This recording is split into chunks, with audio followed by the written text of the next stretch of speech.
On the flip, man. That was crazy. Okay. Hello, Charlie. Hello, Precious. Hello, Nearly. Hello, Lovers Hope. You're muted. I'm done now, I think. Thumbs up. Hello, guys. Hello. How is everyone? Holy moly, bro. Hello, Sleepy. Thank you for the first time message. Welcome to the channel. Hello, guys. Yeah, I wanted to test doing a 12 p.m. stream and I completely forgot to, be consistent with that. But anyway, we're here. We're good to go. Hello, Suki. Hello, TJ. Hello, Val. Hello, Lucid. Hello, Livy. Spectator Z. We've got Yuno and Hellion. We've got Fluffy and Ghost of Ren.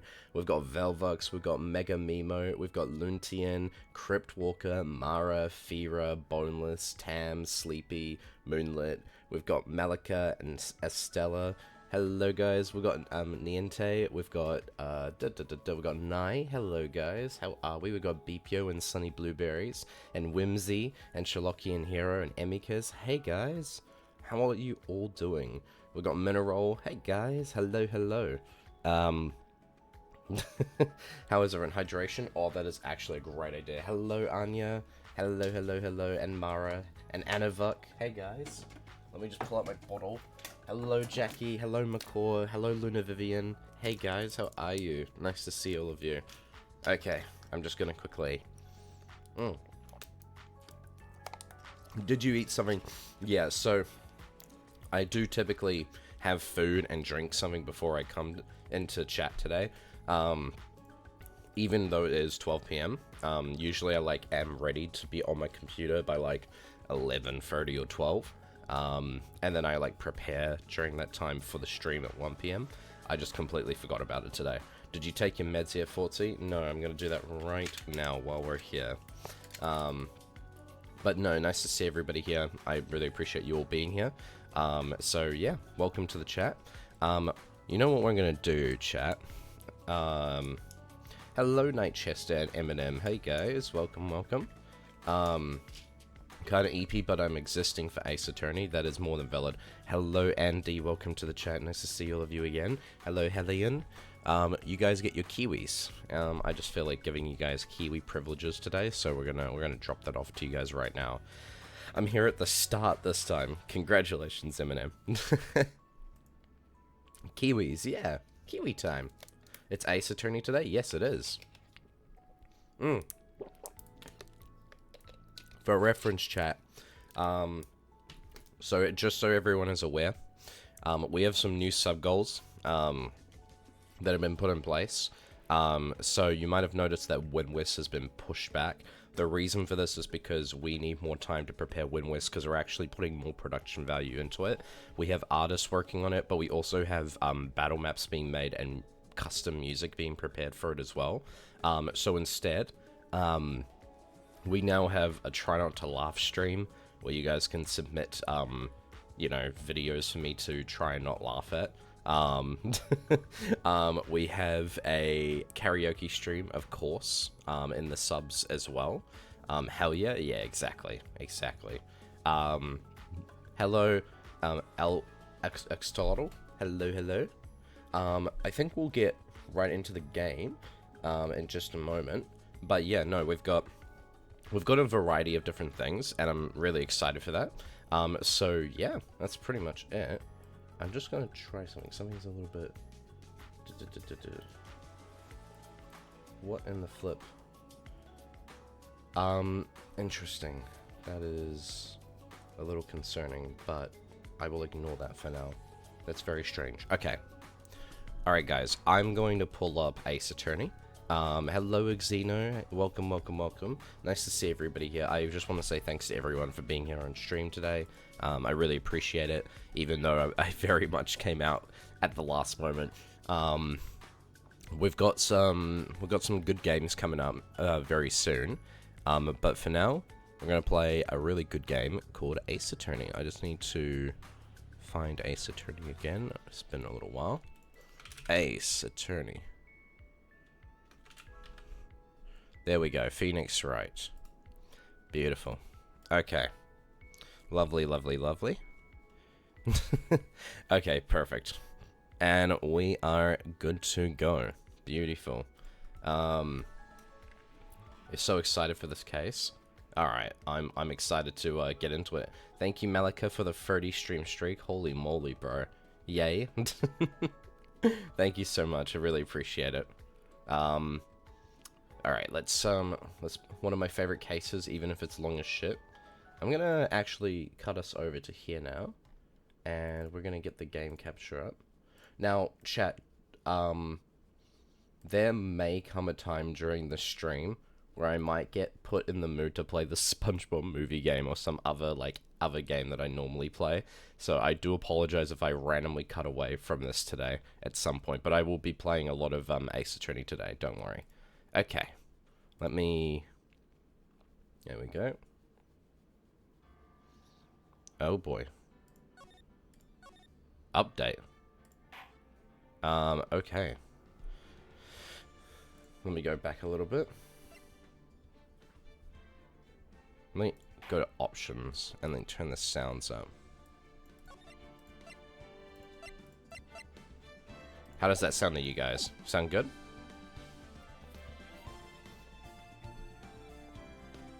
Wow, it's been a little while since we've tackled Ace Attorney. Holy moly, bro. That's crazy. Genuinely, I'm a little bit surprised. Ace Attorney, how I've missed you. Oh, I agree, Charlie. I agree. Surely my PC won't crash now? Officially, yes. Hopefully not. Well, let's get right into it. I have absolutely no idea what to expect from this, but apparently, a lot of people like this case. Just want to confirm. Okay, this was... yes.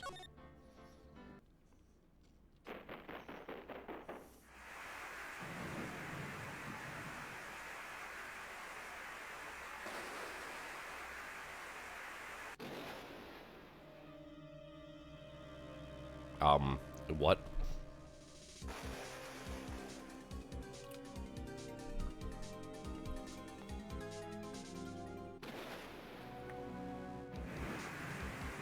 What? The hell's going on? That was so trippy. Huh?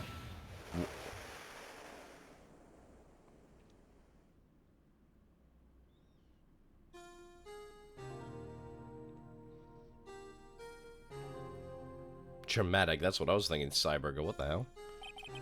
It's been 2 months since Maya left the office. 2 months without a single trial. I've had offers, but none I took. That is, until the day that girl showed up. For reference, chat, as some of you may or may not be aware, Madsv is not here for our Ace Attorney streams. That's because Madsv's actually fixed their sleep schedule, which, thank God. I just wanted to say I'll be playing the game by myself from this point onwards, but just wanted to say thank you to Mads. I've already expressed my thanks to them privately, but, you know, thank you to Mads publicly for all of your contributions. Mads, yeah, absolutely.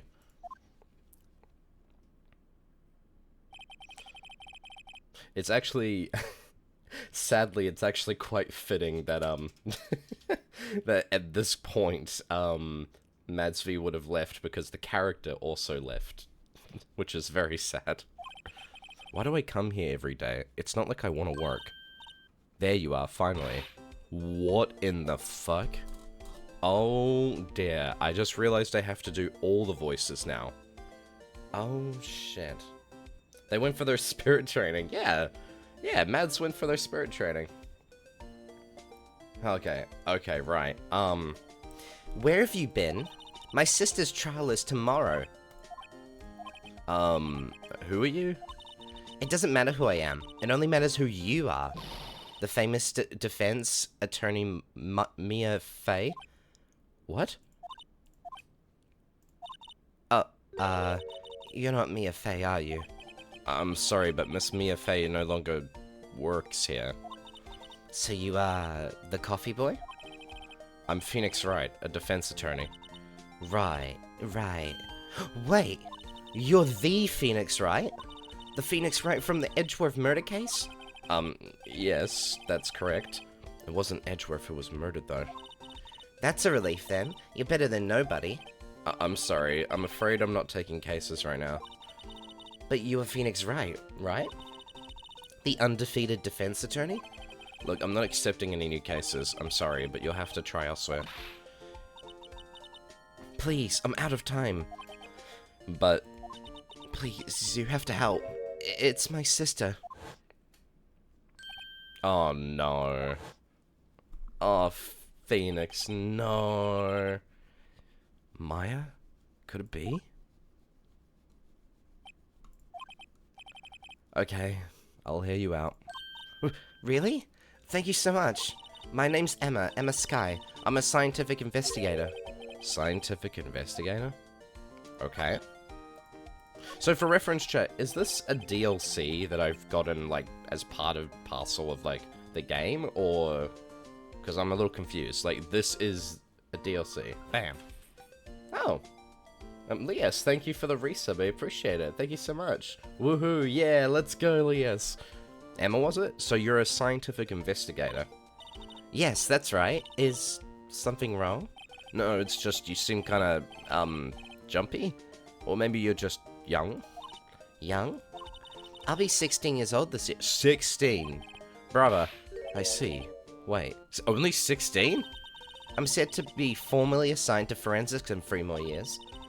My work is becoming quite well known, at my age no less. So what exactly is your current position then?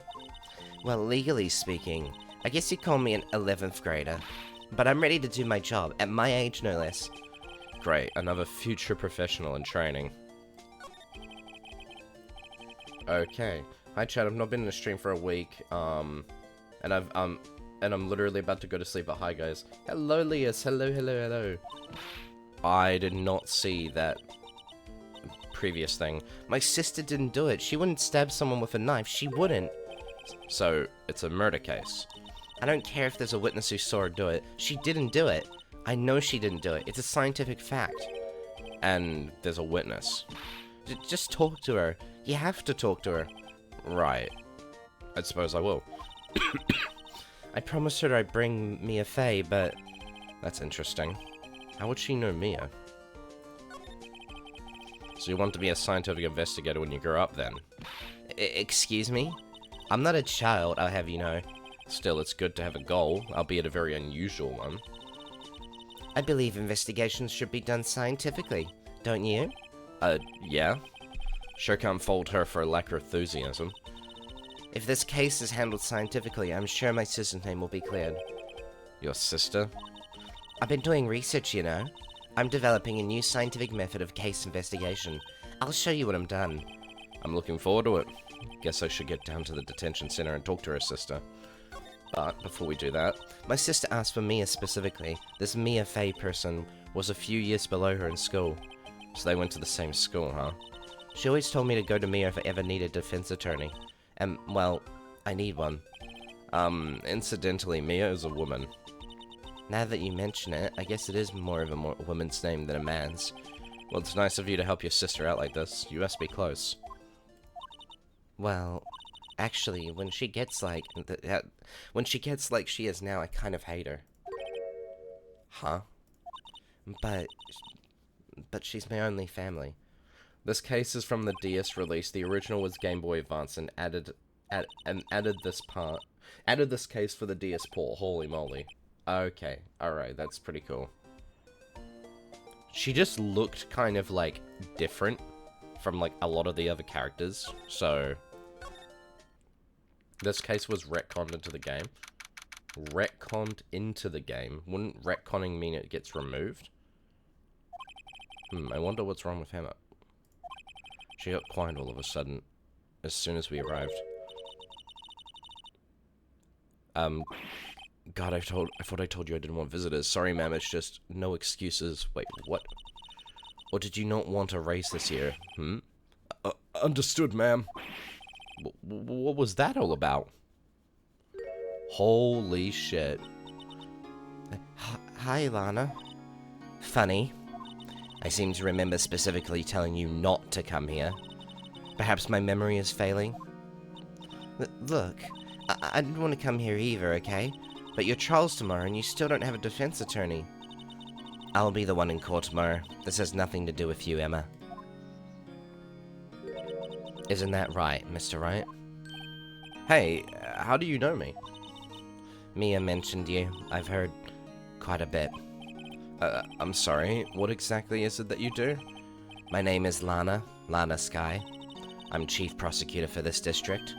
You're a prosecutor? Two sisters, one a lawyer. Could this be a coincidence? Emma, Lana, I mean, they're just like... Yes. Is something wrong, Mr. Wright? Yeah, it is scary how connected they are to each other. Yeah, I'm a little bit worried, actually. Phoenix doesn't even know the name of the chief prosecutor. There's something you should know from the start. Which is... the suspect in this case has confessed to the crime. Huh? Wait, but the suspect is... me. I did it. Well, Mr. Wright? Well, why don't you begin by telling me exactly what happened? The crime took place yesterday, February 21st at 5:15 p.m. That's quite specific. It was in the witness's disposition. A witness clearly saw me committing the crime. That was a bit of bad luck, wasn't it? The crime took place in the underground parking lot of the prosecutor's office. The body was found in the trunk of my subordinate's car. The prosecutor's office, huh? In your subordinate's car? Trunk, classy. I was arrested on the spot, caught red-handed as it were. Well, that's just great. So, who was the victim? An investigator with the police department. I suppose the correct term is detective. A detective? Death was due to a loss of blood. He was stabbed once in the stomach. By... you? Death wasn't immediate, but the wound wasn't fatal. I see. Allow me to repeat myself, Mr. Wright. The victim was a detective. You know what that means, don't you? Uh-oh. What? What, Mr. Wright? What does it mean? Well, it means... the police department will consider a matter of pride to have found me guilty. They'll use any means at their disposal to do so. This case gets worse and worse with everything I learn. So you're the chief prosecutor? That is correct. I'm responsible for overseeing every trial handled by prosecutors in this district. I make sure the prosecutors have just what they need to do the job and manage every aspect. Those are my responsibilities in a nutshell. That's an awfully large nutshell. Still, I'm a little surprised. I would think you'd recognize the district's chief prosecutor, Mr. Wright. Huh? In fact, hi, I'm still at work. Oh, that's alright, Shadow. How's work right now? In fact, it seems impossible you wouldn't. Lana? What happened to your hand? Oh, this? I cut myself by accident. When I stabbed him, that is. Huh? I'm not very good at being a criminal, I suppose. How am I supposed to defend this? Time to change the subject. Wait, she was in the class ahead of Mia, wasn't she? You were in school with Mia, correct? A few years above her? Emma told you that too. Emma told you that too, didn't she? Well, why not? I did drag him all the way here from his office. Although it seems he has very little in common with Mia. Hey! It was in law school. I was in my 3rd year, and she was auditing the class. She was different from the other students. Different? She was strong. She'd do anything to become a defense attorney. Anything. That was probably why she was attracted to me. Excuse me? Intellectually attracted. Lana was top of her class in school. I was the best there was. Oh. Doomed Yuri. Oh my god, guys. Intellectually attracted. Explosion. I'm doing pretty good in school too, by the way. It sounds a bit different when Emma says it. Well, Mr. Wright. Excuse me? As you can plainly see, I am admitting my guilt. I think it's safe to say there's no way you can take this case. None. But Lana... Yuri in my attorney game? Bro. Why? Why are you doing this to me? You never think of anyone but yourself. I know you didn't do it, Lana, I know. So how can you say you did? I have to go now because I have training. Have fun, Kiwis and Fortsy. Hopefully I can come back before the stream ends. Take care, everyone. See you, Ninny. Thank you for coming. If I lose you, I'll be all alone. I hate you, Lana.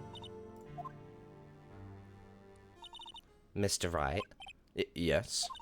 I believe our discussion here has ended. The rest, I leave to you. You mean you're requesting my services as your defense? Boy. Don't lose any sleep over it. Your client has confessed after all. The case is over. Right. I'll do what I can to get to the bottom of this. Interesting. Lana has confessed to the crime, yes. But something doesn't fit. It's that look in Emma's eyes. Yeah, I feel like there's a reason. By the way, Fortsy, have you had your meds? How did I literally say I was going to take my meds because of someone and then forget to? 1 second. I'm doing it right now before I forget. Give me a second, chat. Alright. Hold up. This guy, oh my god, guys, come on. Come on, leave me alone. Leave me alone. I got distracted by chat. Is there something wrong with that? God damn it, man. There's something else going on here, and I'm gonna find out what. Okay, pills have been taken. I'm sorry, Mr. Wright. Huh? About what? My sister, she's not always like that, you know. I just never expected to be defending another prosecutor again. Oh, I just never expected to be defending another prosecutor again. She's changed a lot. She used to be so gentle, always smiling. Pillboy might go, oh my god. I see. Sorry, but I'm having trouble imagining that. What happened to her? I don't know for certain myself. I think maybe she... well, maybe not. Sounds like there's something that defies a simple scientific explanation. Let's go check this underground parking at the prosecutor's office, shall we? Okay. Alright, let's go. Holy moly.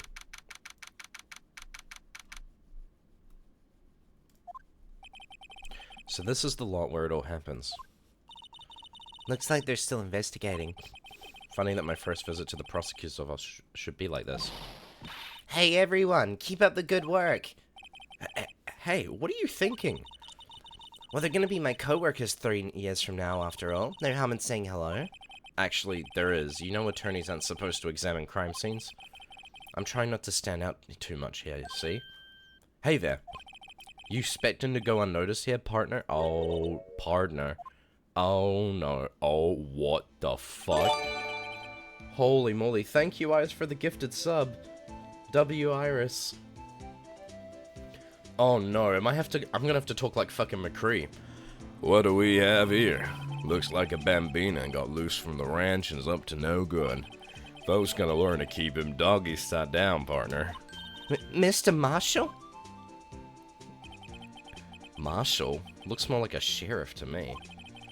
Looky here, Bambina. I know how you feel. But this is my gang's gold strike, see? Strike? This is our claim, our territory, with a mother load of evidence. If you're fixing to mess with what's ours, you'll regret it, partner. You know what dreams the cacti on the desert dream? You wanna know? What's this guy talking about? You head along home now. Happy trails, Bambina. That's a good voice. I'm gonna love doing that voice, chat. I'm gonna love doing that voice. Let's go. WVA, thank you guys. Was that hombre a friend of yours? Kind of, sort of. Yeah, he's a detective. Who thinks he's a sheriff from the Wild West, it seems? Okay. That voice is awesome, thank you. There's a wallet on the floor. What's this? A wallet? Excuse me, officer. Wait, what are you doing, Mr. Wright? What am I doing? I just found this wallet, so I'm handing it over to the police. I don't believe it. This is real basic. Anything in a crime scene is evidence. Let's be scientific about this, please. Just put it in your pocket. How is that scientific? Sounds like theft to me. Well, even more so than that, you should be taking photos and, you know, making sure... Yeah, whatever. I'm called to duty already, and at my tender age. Here, I'll teach you the trick to examining evidence in detail, okay? By the way, her eyes are sparkling. I can tell she's been waiting for this. Breaking the golden rule of crime scene investigation. Ah, yeah, I know, right? Wouldn't be his first time stealing evidence, I fear. You are so right. Okay now. Look at the court record. What the fuck? You have to be sure to examine evidence carefully on all sides. Wait, oh my god, are they adding new features to the game? Now let's start examining from every angle. Huh? Oh look, I think there might be a clue here. What? You should check it out with a press of enter. I should? The power of the DS. This is an ID card. Sergeant Bruce Goodman. See? Well, isn't scientific investigation useful? I guess, though I don't see what science has to do with it. Interesting. Goodman's ID. Let's be sure to examine every piece of evidence we find. I guess I've got to be on my toes from now on. Okay. A ladder. Aha! A ladder. That's a step ladder. What's the difference? In scientific terms, please. Scientific, huh? Look at the basic nature of things, Mr. Wright. This all seems so horribly familiar somehow. Getting flashbacks to Maya. Here, a phone. Let's see if it works. Hey, don't touch stuff we don't need to be touching. I can't hear anything. My ears. No, my ears. Maybe it's due to the barometric pressure. What is she babbling on about? Man, I love examining stuff. I hope they add it in the next game. That would be cool. Hey, what did you just say? See, you can hear just fine. The phone's broken. No clues here. Wait, what? This wall is in our way. It's got a faucet for water. Wait, I know. This wall is merely a facade hiding the truth. This is no wall, but a water tank. I fail to see how it makes any difference either way. Interesting. The fact that that's there in the first place. An oil drum. Phoenix talking about not tampering with evidence when he's been pocketing evidence since he started working. Yeah, literally. An oil drum. Looks like it's filled with water. It's heavy. I can't even budge it. The drum over here is on its side. Wait, I know. I'll hide it here. I'll hide in here and do a stakeout. I think you'll probably just get arrested. In fact, you may not even have to hide in the drum to get arrested. What? I'm not suspicious. He literally stole a wiretap in the second case. He should have lost his badge for that alone. Yeah, literally. This is where the cars leave the lot. The arrow on the ground makes it look like an entrance. What are you talking about? It's plainly an exit. Well, maybe it's both, kind of like a dual purpose. Aha, the theory of relativity. What? I've got to write this down. Hey, Mr. Wright. Maybe you know, was Mr. Relativity German, or was he British? Mr. Relativity? Are you sure that was his name? Interesting. Okay. No worries, Sioki. Thank you for your time. Good luck with your final. Look, a stylish glass-walled room. Very nice. You could see the whole parking lot from in there. It says security. Perhaps it's a cafe? Huh? Cafe security. Yeah, that must be it. Let's check it out later. I hate to break it to you, but I think that's probably just a security guard office. You know, I scored a 97 on my science test the other day. Too bad they don't have a test for common sense. That's crazy. That's wild, bro. They have a lot of self-confidence. Too much? Yeah. Look, a door. This must mean something. I'm not sure that doors mean anything. No, it won't open. A mysterious lock. I fail to see what's mysterious about it. Mr. Wright, you need to learn to enjoy life more. Let's finish our investigation first, shall we? Okay, we got that thing. Door, that's already been there. Slide. Oh. Holy moly. Well, no time to waste. Let's get hunting for clues. I wonder what this is. Well, partner, looks like you got no intention of going home quietly. Oh, dear lord. The sheriff. Like I said before, this here's our claim. You best be moseying along, unless you're fixing to bite the bullet. God, scary. Could you just tell us one thing? Who owns that car? Well, The little filly's got a good nose on her. You want to know who rides that red Mustang with the body in her saddle, eh? Please. No problem, Barner. About time for vittles anyway.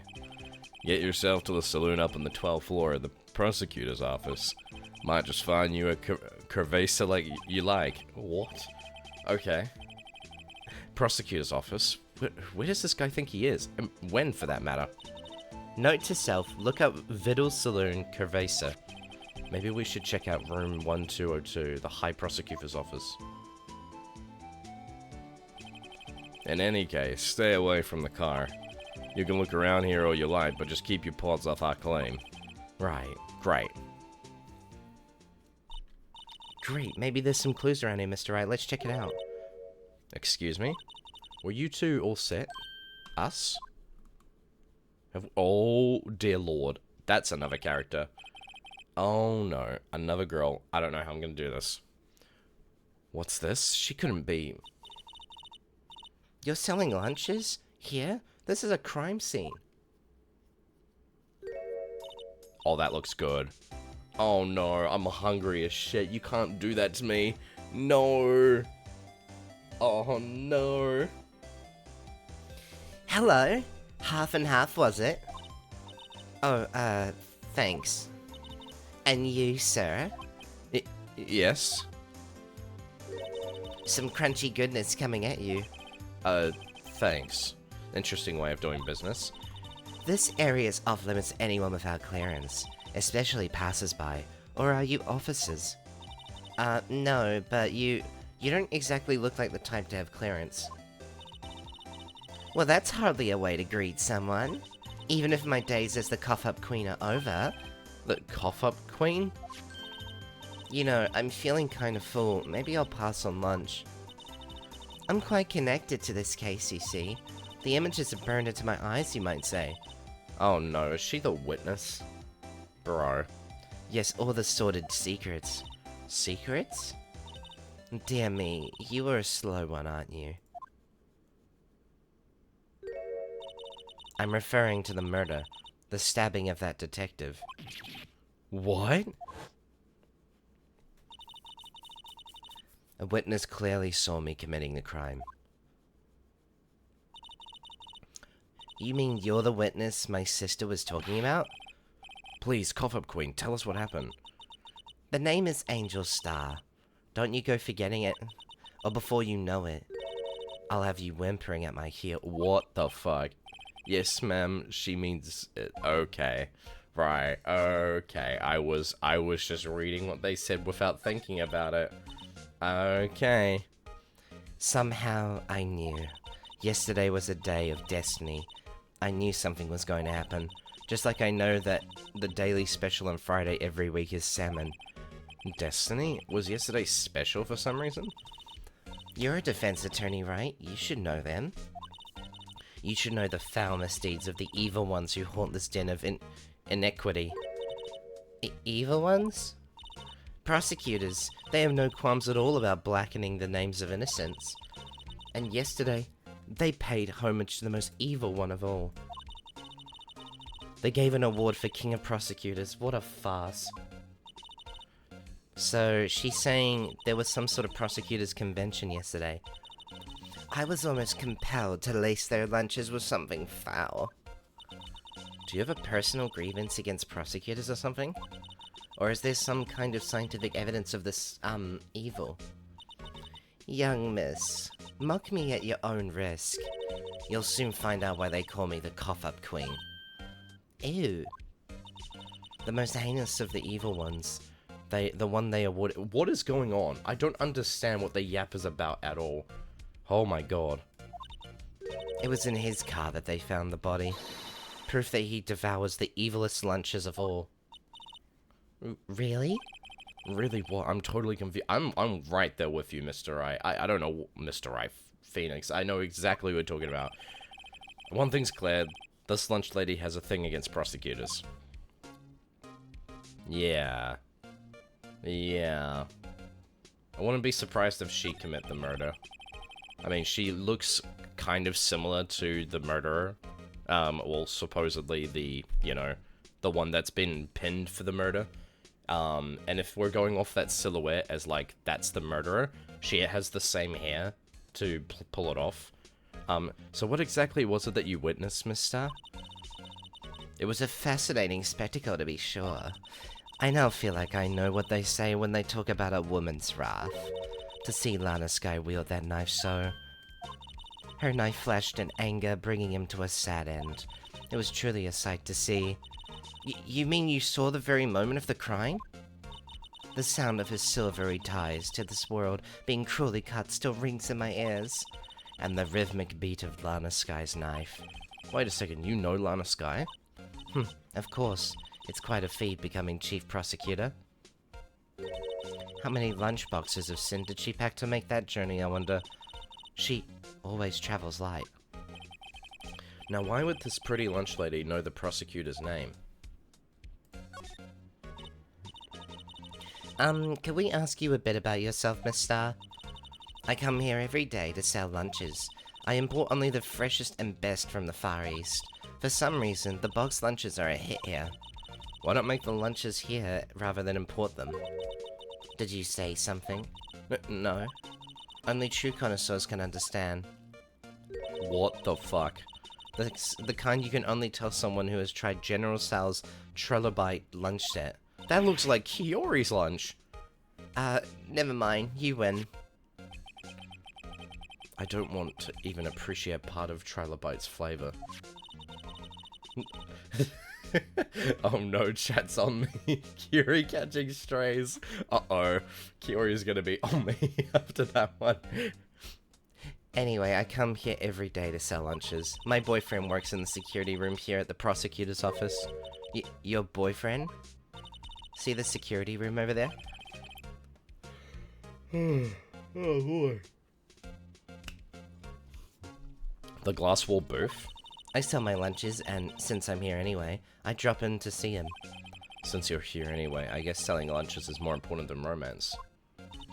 So, to scientifically analyze the data available so far, you, Miss Star, are a lunch vendor with an ulterior motive for coming here. Useful analysis. Not. Damn, Phoenix, that's just rude. Did you have a bad experience with a prosecutor, Miss Star? I sense some hostility. Hostility? Perhaps. Prosecutors are all alike, and the bigger they get, the worse they smell. Kind of like 10-day-old clams in the chowder. I wonder if Miss Star was involved in some sort of legal trouble in the past.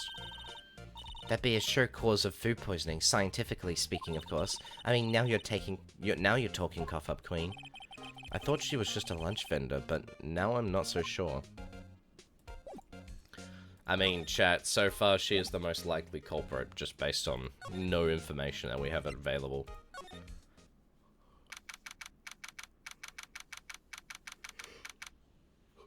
Why does this look... Isn't that Edgeworth's outfit? Hold on. This is the kind of room that just screams, I can do the job. Quite a change from your office, really. Thanks. Look, there's a trophy or something here. A trophy? What, that shield? It takes real nerve to display stuff like this. Whoever's office this is, they must be a real stuck-up jerk. Phoenix, right. You never tire of prying into other people's business, do you? Is this Edgeworth? That voice. It is. Long time no see, Edgeworth. Huh? Ah! Mr. Edgeworth! You know him from somewhere? Of course. I'm his biggest fan. My sister introduced us once, and... Right. Her sister is the chief prosecutor, after all. Well, what brings you here? I'll warn you, I've been known to be a real stuck-up jerk. No, did I? No. It was just Mr. Right here, he... Hey, don't blame me!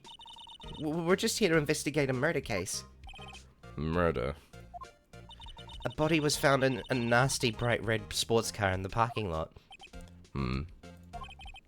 That would be my car. One of it.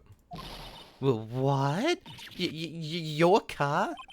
I'll say one thing, she certainly can scream. Wait, what? It was in his car? So the body was found in your car? Go ahead, say it right. You think I did it, don't you? After you went through all that trouble to help me last year, no less. No, we don't think you did it. I mean, it was my sister who stabbed him. Wait, no, she didn't do that. I mean... Wait, so you're the chief prosecutor's little sister then? Yes, sir, Emma Sky. It's nice to meet you again. Now that didn't sound forced at all. Ah, now I remember. You've really grown. I'll admit it. It was a bit of a surprise for me as well. To think my own car would become the scene of a murder. More surprising still, I'm being forced to prove my superior's guilt. I can understand. Wait, what did you say? Lana Sky is the chief prosecutor, the top prosecutor in the district. She can't prosecute herself, so I'll be the prosecutor at the trial tomorrow. You? Mr. Edgeworth? Oh no. To be honest, it's a bit of a miracle I'm still here at all. What do you mean? Rumors. You've heard the rumors about me, haven't you? Miles Edgeworth. It's hard to remember a time when there weren't rumors about this guy. Forging evidence, arranging false testimony, illegal searches. Wait, yeah, no, you're right, Fluffy Moth. You can't have a witness as a prosecutor. You cannot. Yeah, literally. They just wanted to force Edgeworth back into a case. Chat, he's such a fanboy. Do you see that Steel Samurai figurine? Yeah.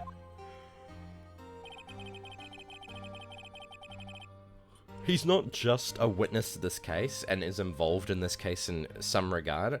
He also literally was part of a case not long ago. Thanks to you, my innocence was established in the trial at the end of last year. However, there are some who say I'm the one responsible for the current incident. What? That's crazy. Huh. Some people need very little excuse to think ill of others. Very true, I get that, Edgeworth. It's a fact of life, impossible to stop. But... Some of them even go so far as to present me with toys like this. They think it's funny. Toys? That bronze shield? There's gotta be a story behind that one. Ace Attorney, where all the lawyers have been on murder trial, is the main suspect. I'm so sorry for any Kiwi studying in legal fields watching this. Must be painful. I'll bear about my internet so bad I need a restart. That's alright, Livy. But yeah, no, you're right, Helly. To anyone who works in law, I apologize. Chief Prosecutor Sky. Yes, we worked together on a case 2 years ago. It was my first big case. That's right, I remember. 2 years ago. I wasn't even a lawyer yet. Since then, I always felt that she was looking out for me. It appears I was mistaken. Mistaken? Why? I mean, I know she's not the warmest person, but I'm sure she felt some responsibility for you. Then, why? Why did she stab someone in the trunk of my car? Not only that, she stabbed him with my knife. Wait, what? Your knife? What? Mr. Edgeworth, your knife was the murder weapon? To be specific, it was the knife I keep in the toolbox in the trunk of my car. Edgeworth's knife added to the court records. Edgeworth.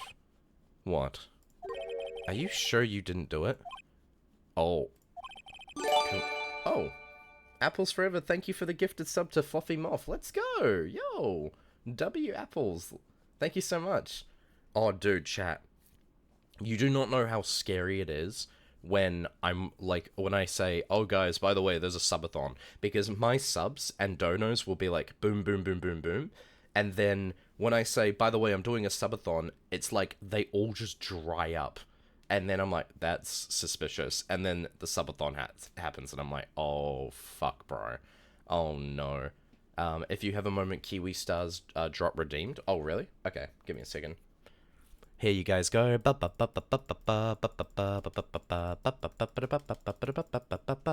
There you go. Have fun. Lovely.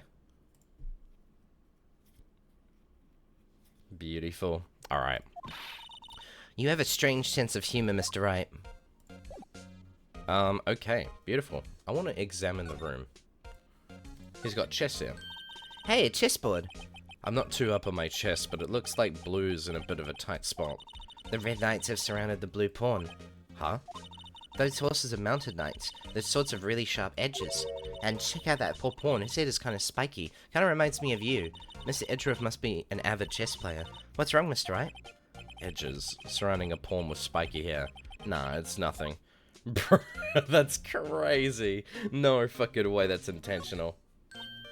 Wow, this jacket is even lacier than his usual one. This must be his lucky trial jacket. Lucky jacket, right. I've never seen him wear it. I'm sure there's a story behind why it's in a frame. Maybe I'll be naughty and take a picture. She's getting way too excited about this. My, what an amazing bouquet. Just right for Mr. Edgeworth. No kidding. Hey, there's a card on it. Back from the dead, Wendy. Wendy? I've heard that name somewhere before. Wait, Wendy? I've heard that name somewhere before. Yeah, Wendy's the name of that country girl from the Charles IV. And beside it, a giant steel samurai. Wow, I want one. Huh? There's something written on the bottom of his foot. Between a rock and a hard place. Wendy. Oh. Hello, Kiori. Just woke up, gang, what's up? Faultman targeted you earlier. Okay. In my defense, Kiori. I actually don't have a defense, never mind. Wendy. Is she Mr. Edgeworth's fiancée? Oh god, never mind. That was Wendy. That was not the Wendy I was thinking of. Oh my god. I was thinking of a young, okay, alright, that was not Wendy. Oh my god. Okay, that was a fucking flashbang, bro. I was not expecting that shit at all, bro. Oh no.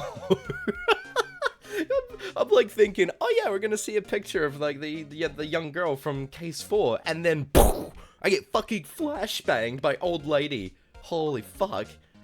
Wendy of all people too.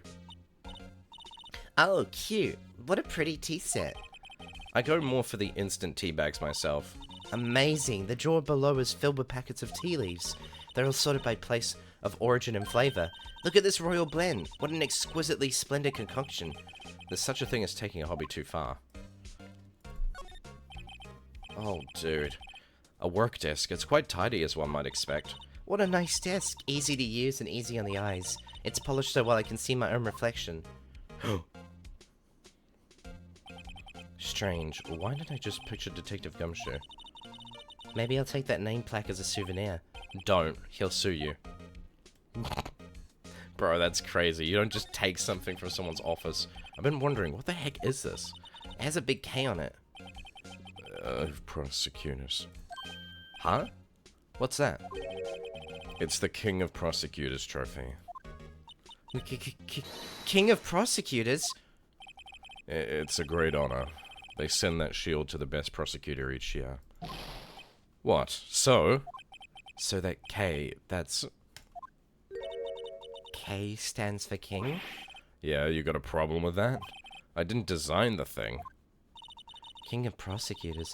Kind of like Employee of the Month, only better.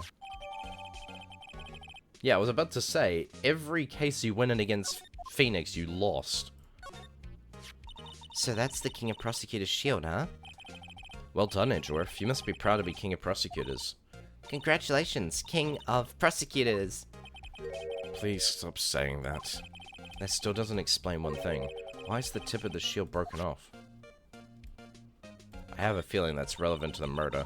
Mr. Edgeworth has such a comfy sofa. Sofas like this make me want to curl up and take a nap. I bet he pores over his case files here until the wee hours of the morning. Then he takes off his jacket, rolls up his sleeves, and goes to sleep, using his arms as a pillow. What? I don't believe it. She's actually daydreaming about Edgeworth working. I bet in the morning he is... Holy crap. Holy moly. Okay. I bet in the morning he has sofa hair and little creases in his cheeks from the seams. He's so cool. Sofa hair is cool? Phoenix, you wouldn't know what sofa hair looks like. Oh my god. Sorry, chat. I'm sneezing. Whoa. What a view. It must be nice to have an office on the 12th floor. I guess you would feel important. Incidentally, were you to jump out the window, the time until impact within the ground would be... Got it, approximately 3.23 seconds. That's handy to know. Holy moly. How many sneezes was that? It means someone is talking bad about you, Fortman. Oh no. Oh no. Hopefully not. Whoa, these are all case files? They're stacked up to the ceiling. There's even a ladder. Odd. I thought Edgeworth wasn't good with heights. He must have someone get them for him. Strange. Why did I just picture Detective Gumshoe? He must study these case reports so closely. He's so cool. You wouldn't say that if you saw him sweating bullets up on that ladder. Let's see. Is that everything in here? Dear Lord, it's like... Okay. Well, we can go back. We've already talked with Edgeworth, so we can leave. I want to go over here. Oh, we can't look over there anymore? Wait, what? The game's just not going to allow us, and we've already talked with you. I think we'll go back to the detention center. They are not here.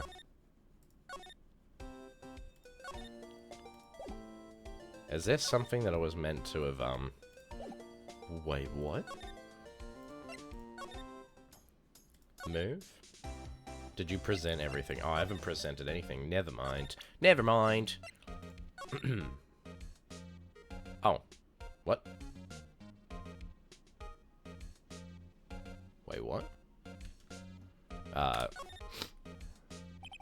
name and an ID are written here. Sergeant Bruce Goodman, ID. I wonder why they only use numbers for ID. What else would they use? Letters, silly. They're the reason we have a written language in the first place. True. Sergeant Bruce Goodman, ID Yabba-Dub. See, wouldn't that be better? Yabba-Dabba? Well, it does have a certain ring to it. Exactly my point. It doesn't take much to amuse her. Okay.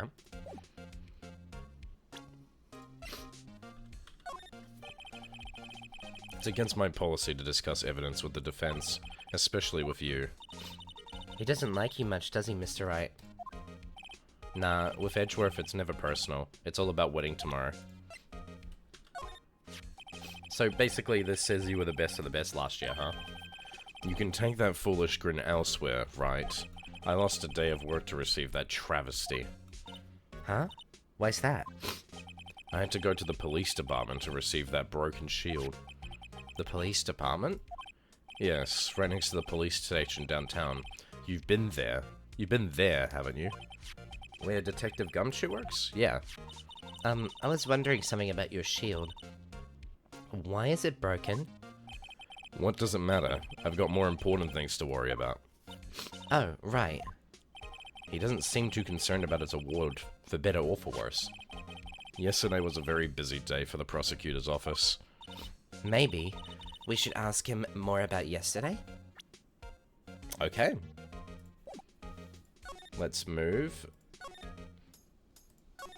Wait, hold on. There we go. Okay. Could you tell me more about yesterday, the day of the murder? Yesterday was the annual cleaning of day at the prosecutor's office. Cleaning day? Working with the police department, we sort and file all evidence for solved cases. We call it evidence transferal. Wiping your hands of old cases, in other words. Oh, and another thing. A ceremony was held at the police department. There's an annual review for awards for outstanding police officers and prosecutors. And that's when you got the shield? I was at the police department yesterday afternoon. I got back here at 5:12. That's very precise. People like myself and Mr. Edgeworth pride ourselves on our precision, Mr. Wright. No, I place little faith in my memory. The only thing I trust is solid evidence. Okay, so that's gonna prove that he wasn't involved in this case. This is the parking stub from the underground lot. The murder took place around 5:15. Oh, it did? So the murder happened right after you got back? What, right? I'd appreciate it if you direct that suspicious glare elsewhere. Well, if he got a parking ticket at 5:12, there's no way that they murdered someone and stuffed them in their trunk in 3 minutes. To me, that sounds more like someone put them in their trunk as they walked off or something. What the fuck? Okay. Okay, a new voice. Oh dear. Okay. Excuse me, but is Mr. Edgeworth, anywhere on the premises? I'm Edgeworth. What is it? I'm here, sir, at the request of the chief, sir. I've got your report, sir. Report? What, did you find new evidence in the case against Chief Prosecutor Skye? I don't like the way this conversation is going at all. Skye, sir? No, sir! No name of that kind, sir! Not in this report, sir! I think I just heard Edgeworth's lid blow. Edgeworth's lid isn't on very tight, is it? I made a clear request to the police department, did I not? I need to focus on the trial tomorrow, so don't bring me anything unrelated. Sir, I'm just following orders, sir! They told me to bring this to you! I wasn't aware of the particulars of your arrangement. Give me your name. Yes, sir. Meekins, sir. Officer Meekins. Right, Officer Meekins. Take your report and leave. And good luck with that raise next month. but sir, I didn't know. Poor guy. Looks like he was absent on the day they gave out brains and good luck. Damn! Holy shit, Mr. Wright! Oh my god! That's crazy! That is crazy! Oh my fucking god! That was wild, right? That was fucking wild! You were an absolute fucking savage, right? Holy shit! Holy fuck, bro. I kept forgetting how sassy this man was. Holy shit, Kiwi Star Drop redeemed again? Okay, I'm on it. Oh my god, bro. Dude! That's fucking wild. Okay.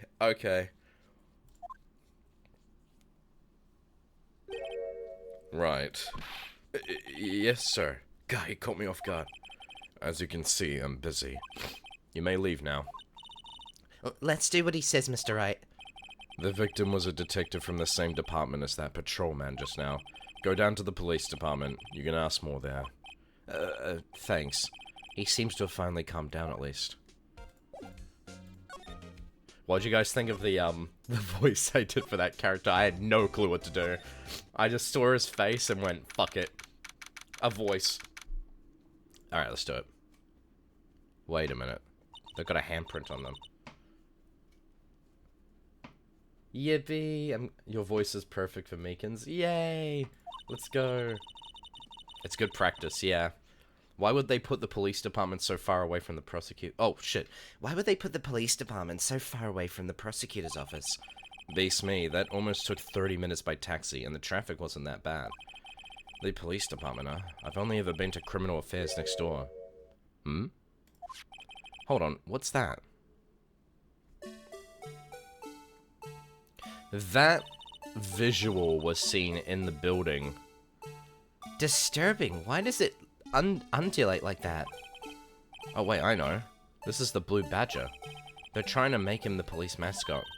Well, Mr. Wright, you sure know a lot about the police. Still, he does seem familiar somehow. Forget the Blue Badger. Forget the Blue Badger. Who's that next to him? Someone appears to be dancing with the Blue Badger. Uh-oh, he noticed me. He sure is running over fast. Hey, pal! What are you doing here? That's my line, Detective Gumshoe. Specifically, why were you dancing over there? What? Well, at least he doesn't seem to be busy. This is our chance to get information. Hey, I'll have you know that I'm a very busy man, pal. Alright, talking to Detective Gumshoe. Let's go. I'll give you one word of advice, pal. You better not agree to defend the suspect in this case. Why not? Huh? Well, it's just that the chief prosecutor has confessed to the crime. She says she summoned the detective to the prosecutor's office and she killed him. Oh, whoa, okay. Now we know who's dead. But what if she's not telling the truth? Yes, well, no, come on, pal. There's plenty of evidence against her. But what if the evidence was faked? Hey, pal, can I speak to you for a second? Huh? Me? Why is this little girl so peeved at me? She's a relative of the suspect. She's Lana Sky's sister. Whoa! The chief prosecutor's little sister? Just please investigate this case carefully, okay? Scientifically. Yes, sir. Oh, by the way, you might want to keep your voices down. You don't want to be overheard using words like faked. Huh? It's a sensitive issue with us these days. So, what are you doing here, Detective Gumshoe? Me? Oh, well, nothing really. They kicked me out of criminal affairs. Wait, what? Detective Gumshoe, what did you do this time? What do you mean this time? Then, what happened? I know things are busy right now. I mean, with my sister's case and all. It's true. We've never had a chief prosecutor murder anyone before. Only the highest ranked people are being led into criminal affairs now. The lowest ranking guy in there is our chief of detectives. They're not letting any of us rank and file detectives in at all. None of you? I know this is an important trial, but isn't that a little odd? So anyway, I'd thought I'd spend the day getting the Badger dance down pat. Isn't there anything else you could be doing? Bro. The chief of police himself is directing this investigation, pal. An Officer Marshall was assigned to the underground parking lot. Officer Marshall? Then I think about it, Emma did seem to know that Marshall guy. A patrolman in charge of the crime scene. It's unheard of, pal. Yeah, a patrolman in charge of a crime scene. A patrolman? This makes me suspicious of whoever's running the police, bro. You know what I mean? Like, what? If you're putting a patrolman in there, it almost feels like you don't want people investigating. They didn't let us go near the car, right? And now we're finding out they're only letting the highest detectives in. This feels like corruption, bro. Why is a patrolman handling a crime scene? Exactly. This feels like corruption to me. Ooh, I don't like that. I mean, for story reasons, that's awesome. But, like, inside job, man. Yeah, literally. I was wondering about that. What? The Dancing Blue Badger? It's my masterpiece. Okay. You made this, Detective Gumshoe? The chief threw together some designs and I just did my thing, pal. Nice work. It's battery powered, so it can go anywhere. There's no switch, so it just dances until the batteries die. Poor Boo Bladger. Fated to dance until he drops. You can be a patrolman and be part of an investigation, yeah, but to have no detective and only a patrolman, like a patrolman is going to be more keen about keeping an eye on other people at the scene than they are about the actual crime. You know what I mean? Like, the only thing he really did was say, stay off our turf, and then, you know, he just didn't do anything, and then, like, he wasn't corroborating any information, obviously, because he's not investigating it either very well, from the looks of it. It just feels weird to me, that's all. Look, that patrolman is saluting the other guy. He must be a detective. And then I said, hey, you do that. Your soup will get cold, buddy. That's hilarious, sir. I laughed so hard I cried. I guess he wasn't saluting, he was wiping tears from his eyes. They make a good pair. Okay. I'm watching stream on my phone and a lady just walked past and asked me, I'm under 16. I told her my age. She said, it's okay that I have Twitch. She's like 70. How the fuck does she know what Twitch is? That's crazy. Mr. Wright, do you know why patrol cars are painted black and white? No idea. Why? Also, you could have just lied. You know what I mean? She just said, like, thumbs up. The new Australian law is scary. Yeah. Well, I think they're designed after a panda. A panda? Not that I have scientific proof, it's just a theory. Do you mind me asking how you came up with that theory? It was when I was up on a school trip. I saw a patrol car and it came to me. We'd just been at the zoo, see? What about the zebras? Or did they not have those at your zoo? Oh boy. Advertising Fortman to the random old lady, I don't know if that's a good idea. Just saying. If they knew what I thought about Wendy, old bag, holy moly. The banner here is announcing the crime-fighting campaign. Nice slogan. I wonder if they'll be selling fingerprint sets. I don't think it's that kind of campaign. What family wouldn't want to sit at home? Nana is a regular Fortsy viewer. It's good for Finding out whoever stuck into the cookie jar.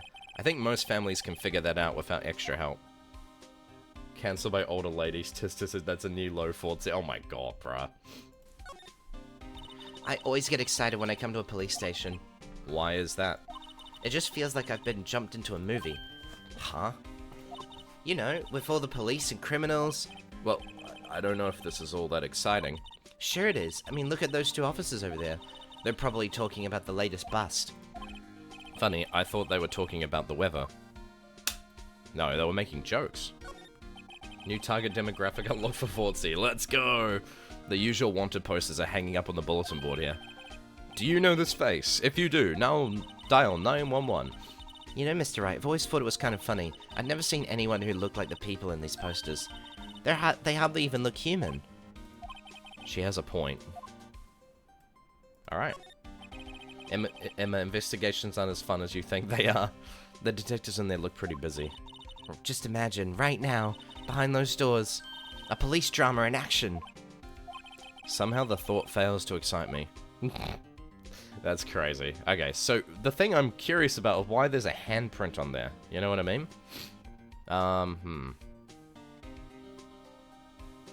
Okay, I think we've investigated everything we could. And we've talked to you about everything. Let's present.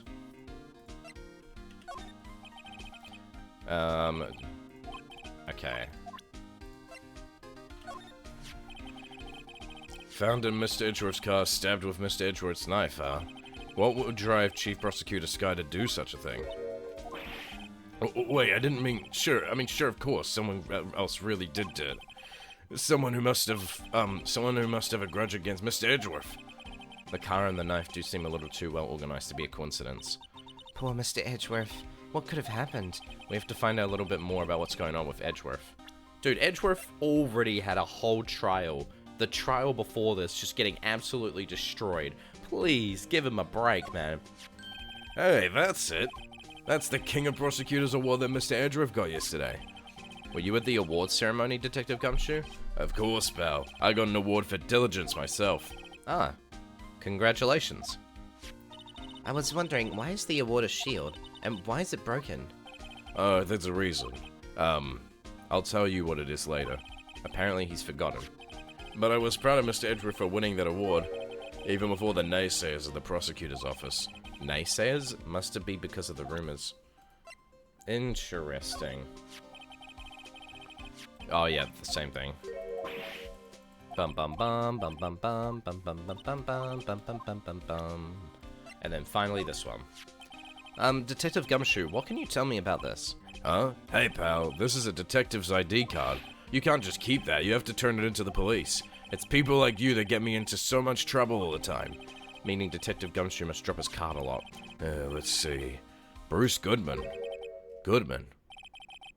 Sounds familiar. Yeah, it sounds like Saul Goodman. Nah, my mistake. But didn't you work together with him in criminal affairs? Whoa, now I remember. Are you kidding me? Bruce Goodman. He's the victim. Oh my god, bruh. That's what I thought. Can you tell us more, Detective Gumshoe? Brother, this guy is... He is definitely something. He is definitely something. Bruce Goodman. So this ID card belonged to the victim. He was a detective like myself. Detective Bruce Goodman. Don't you think it's strange? I mean, why would the victim's ID card be lying on the ground where we found it? Well, Detective Goodman should have been at the police department yesterday. There was an evidence transfer for a case he handled 2 years ago. Evidence transferal. Mr. Edgeworth mentioned that too. But Detective Goodman was killed at the prosecutor's office. Well, that's the thing. It's hard to say this, but word is that Chief Prosecutor Sky called him out there to the parking lot. And Lana's confessing as much. Give me a second. Let me have a look. If you say shit about Gumshoe, it better be /pause. He's in a tough spot again. Again? I mean, yeah, he just got involved in another murder case. How did you forget that? Well, it all started with the murder of that defense attorney, Hammond. But Mr. Edgeworth was found innocent. Listen, pal, there have always been rumors about Mr. Edgeworth. Forging evidence, making deals with witnesses, nothing outright, but there were always whispered rumors. Ever since he was accused of murder, no one's whispering. They're practically shouting. But there's no evidence against him. Well, Mr. Edgeworth has always had unusually strong ties to the department higher-ups. It's only natural that people would be... Are you fucking kidding me? Have a good night's sleep, Iris. Thank you for coming. I really appreciate it. I'm just confused. He had ties to the higher-ups. That is very interesting. Everyone's trying to lock up Mr. Edgeworth? Yeah, I know. What the hell, man? What the hell's going on? Leave Edgeworth alone. He ain't doing nothing wrong. Unless maybe he did do something wrong this time. Alright, chat. I got some food. So give me a second to eat it. Before I continue. They do anything to clock someone who's good at their job, I don't know. Yeah, that's true. What you eating? I'm eating a margarita Terran share. Pretty damn good. Share? Hungry? I'm sorry guys, it is a Terran share, so I can share it to everybody. What the hell? Give it to us now. Feed us, Fortsy. What the hell? Yeah, you guys can have some as well. I'm eating 2 mac and cheese with fried chicken.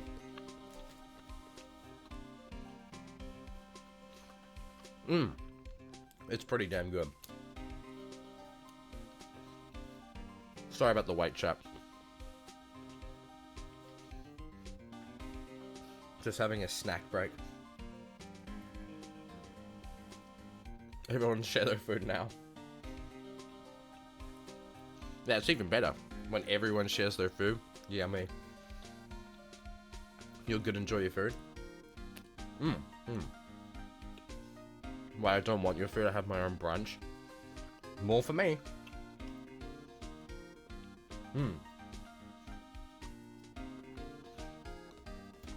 Actually, do you guys prefer Pepsi or Coke? I've got both. And juice boxes and water.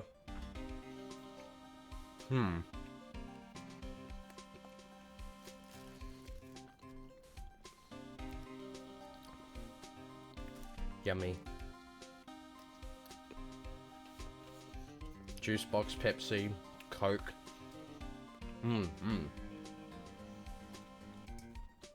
Ginger ale. Unfortunately, I don't have ginger ale on me. Is it passion fruit? No, it's tropical. It's pretty yummy.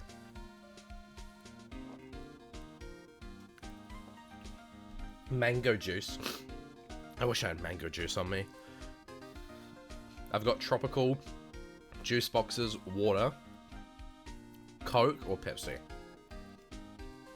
Any one of those and we're good. I'm gonna open my window. One second, chat.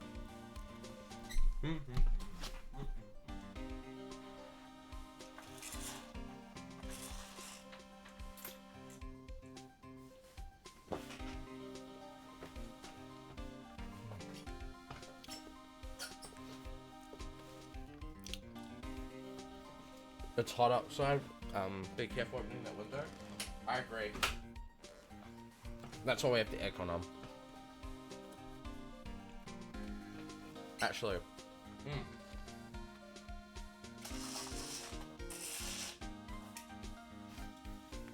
Never mind, you are right. It is pretty hot outside right now. Holy moly. Actually, let me just see what happens.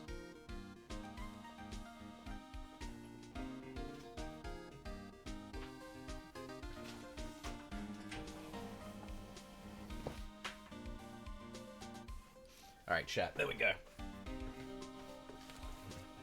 Thank you for coming, Zed. Until he shares his food. What? I shared my food. Here's some stars, guys, for free.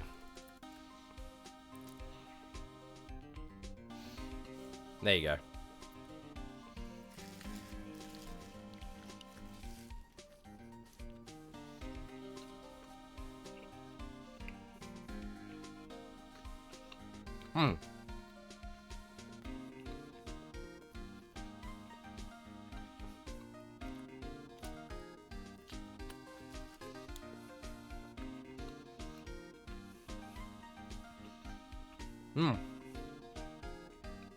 Yeah, sorry, chap.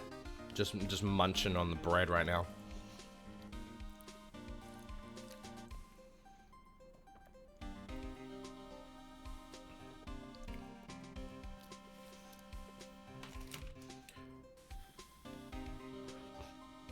Alright, yummy. This is pretty good.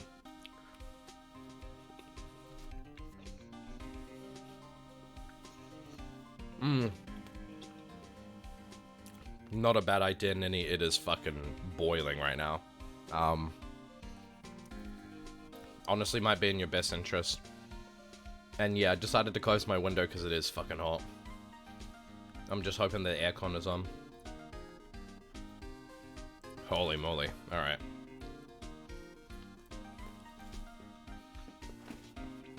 Alright. I've taken... Gonna need aircon for Saturday. Yeah. Very true. Holy moly, bro.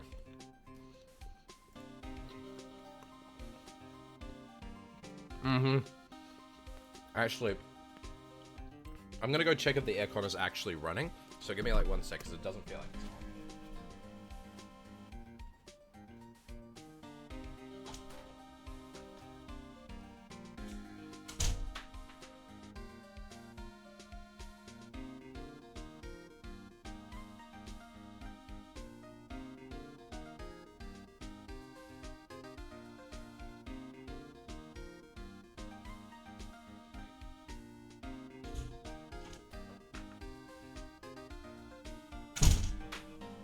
Okay, chat, so the aircon is running.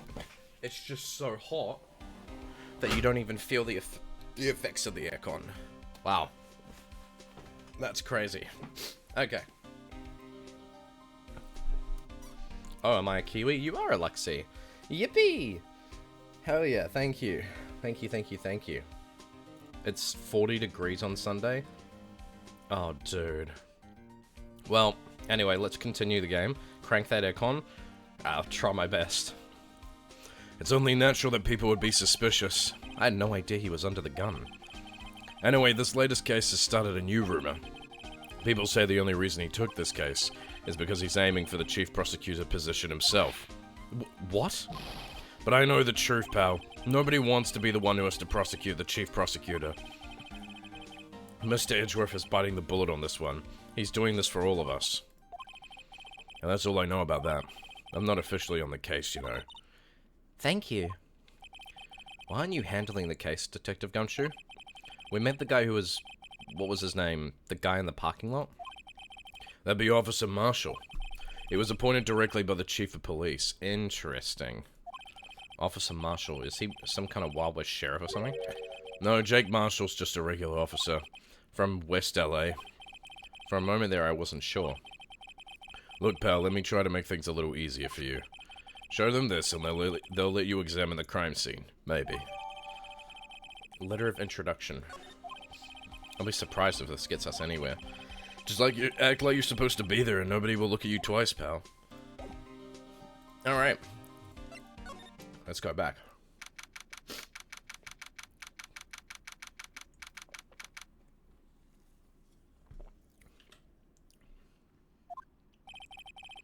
Looks like the investigation is still going. I have to be getting back to the shop. Sorry, looks like I'll be stuck in this pit till the sun sleeps. I'll see you in my dreams tonight then, baby. Wait, what? Oh, still here? Hello? Why, the surprised looks. Didn't I mention? I've got a boyfriend in criminal affairs too. What happened to the security guard? Wait, what? Hey, what's wrong, Bambina? You looking like a little doggy that's lost its herd. Jake Marshall. Strange guy to put in charge of a crime scene. Yes, I need to know more about this guy. There's something I wanted to ask you. Curie, you know what? You deserve that straight from Fortsy. That's crazy. The scene of the crime. A cold grave for men who've lost their dreams. And me, I watch them over as they sleep, dreaming of the desert's highest judgment.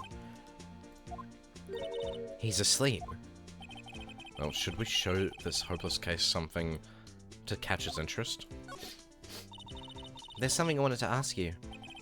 The scene of the crime. Oh, same thing. Okay. Bum, bum, bum, bum.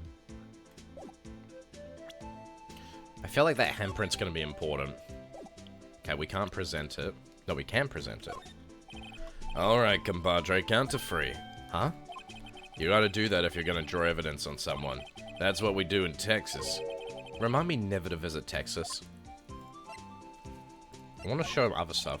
Officer Marshall, could you take a look at this? Whoa, partner. If you're fixing to draw me, you best be ready for a shootout.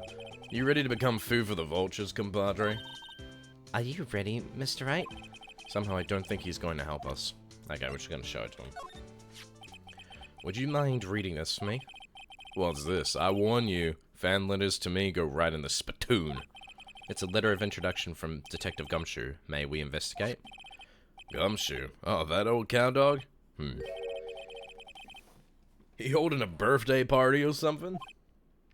Huh? Look, where it should say letter of introduction, it says invitation. Ah.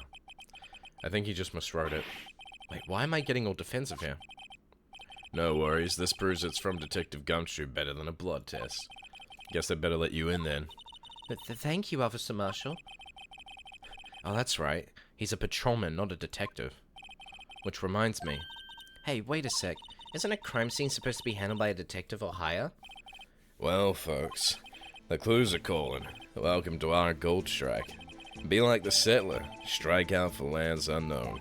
Manifest destiny. Let's have a hootenanny. Note to self, police investigations are like settling land. Well, Mr. Wright, what do you say? I say I won't be needing this anymore. Detective Gumshoe's letter of introduction crumple and discard. What the fuck? That's... Damn. Okay, we're gonna re-examine. This appears to be the car where the body was found. It looks like the lot in the trunk is busted. The crime took place in the underground parking lot of the prosecutor's office. The body was found in the trunk of my subordinate's car. Quite a luxury car. It just screams I have money to burn. Yeah, prosecutors get the big bucks. What's this? Looks like a note of some sort. Look, something's written on it. Oh, see you, Luxie. Thank you for coming. I appreciate it. You're right. Let's see. Are you fucking kidding me? I'm not saying that out loud. No. No. Are you fucking kidding me? That's part of the case? No. No. No. It's part of the case. This is messed up. Oh no. 67S 12-2. There's a name printed on the paper above that. Goodman. Maybe it fell out of his pocket when he was killed. Well, so, what does it mean, Mr. Wright? How am I supposed to know? Note to self, for deductive reasoning, go to Edgeworth, not right. That's crazy. Amy got lost. Thank you for the follow. I really appreciate it. Actually, while we're here, thank you for the follow, because you just reminded me to move my alerts over to the left and down a bit. There we go. I'm sure Edgeworth wouldn't know what this means either.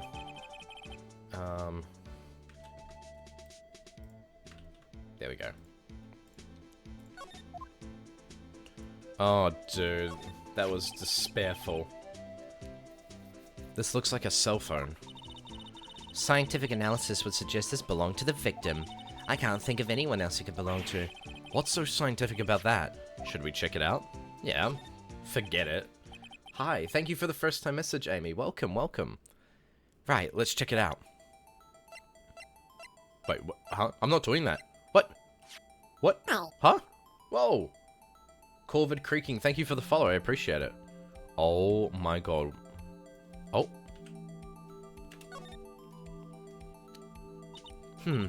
This phone's still on the radio screen. Radio? Mr. Wright, most phones keep a record of all the calls you've made and received. You just press the blue button to display the last number you called. Convenient, isn't it? Okay. I'm surprised you didn't know about this. Gotta lock into work. Have a good nice stream, Fortsy and Kiwi. See you later, Cowwig. Thank you for coming. I appreciate it. Sorry to disappoint you, but even I know about things like radio. Oh, by the way, guys, if you haven't joined the Discord server, feel free to join. There's a link in chat, but you can also go down to the bottom where my panels are, and it shows you how to join just through there. Thumbs up. Huh? Oh, I'm sorry. It's just, you never know with people from your generation. Whatever. Let's check this phone out. Okay, sick. So we just... Now to see who the owner of this phone called last. Note to self, a defense attorney doesn't think first, he just pushes the button.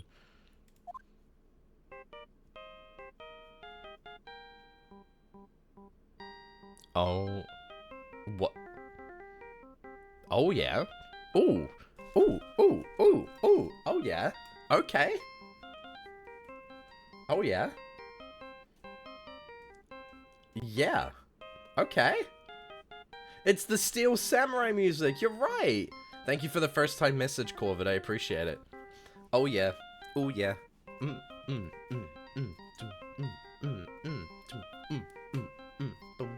You actually have that as your phone ringtone? I'm tempted, Blue. I'm tempted.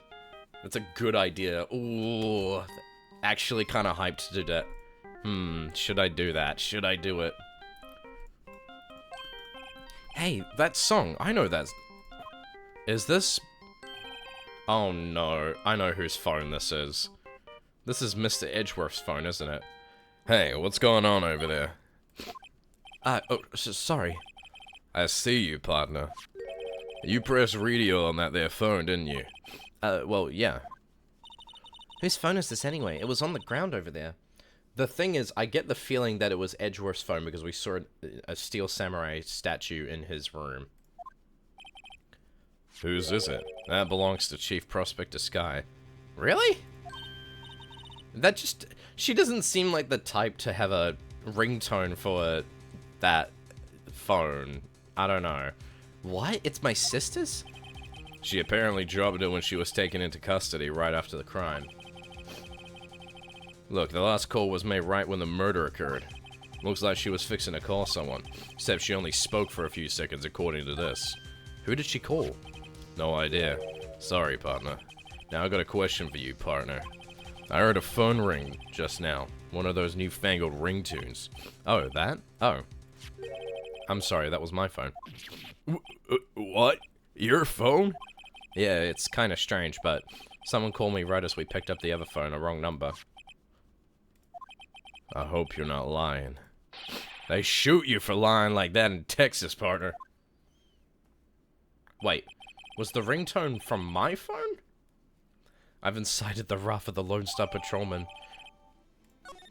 Wait, so was the ringtone from mine or the... huh? Now I'm confused. We're not in Texas, brother, so shut up. Real. B block is through there. That's where visitors park. I can see the Lunchland car over there, far in the distance. Hey, you're right. I like the cute design on the door. I can see a cartoon cow munching down on a juicy-looking steak.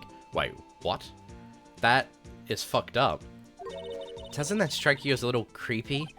Just don't think too deeply about it and you'll be fine. That's literally like a chicken eating chicken meat. I'm gonna go study before class starts. Bye, guys. See ya, Andy. A block, this is reserved for prosecutors. Defense attorneys are relegated to B block. I dream of the day when I will be able to park my car here. I'll go over to B block and buy my hamburgers from you, Mr. Wright. I'm not planning on giving up my job that soon. That's crazy. What is the shade this girl throws? I mean, Phoenix also does it. This game is just sassy, bro. Okay. Officer Marshall, could you tell us more about the victim? Good men always die young. Remember that, partner. Could you be a little more specific? Bruce Goodman, he was a detective, right? Well, aren't you a feisty doggy there now? Detective Goodman was stabbed here at 5:15. The smiling Madonna told me the tale. I think he means the witness, Miss Angel Starr. One stab to the chest, a fine piece of work. This here's the autopsy report. Death due to loss of blood, one knife wound, died within an hour and a half of 4 p.m. Died within an hour and a half of 4 p.m. Was my sister involved with the victim in any way? Funny you should mention that, Bambina.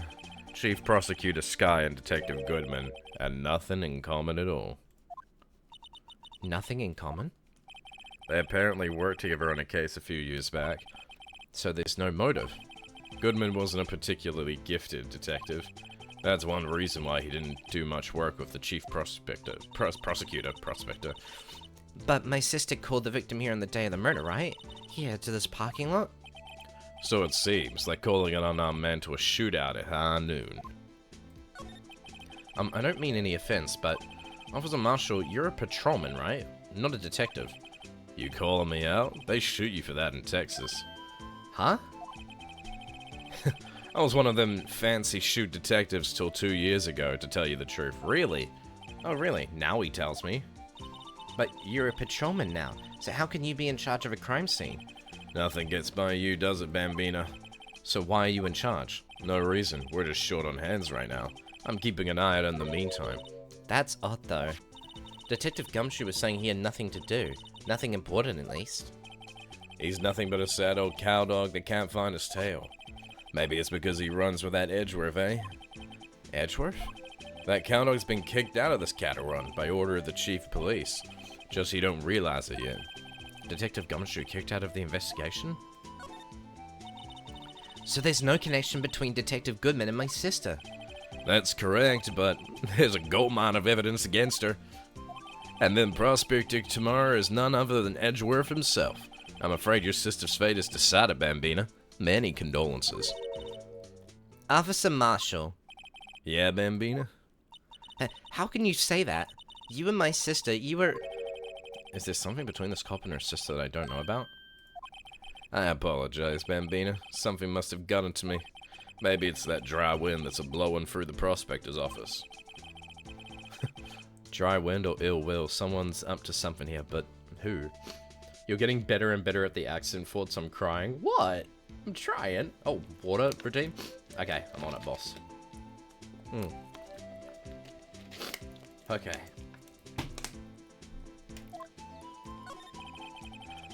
Suspicions about Mr. Edgeworth have been flying around here for nearly 2 years. Forged evidence and arranging testimonies, you mean? He was unbeatable because he did whatever it took to win. Unbeatable, that is, until he met you. But rumors are just rumors, aren't they?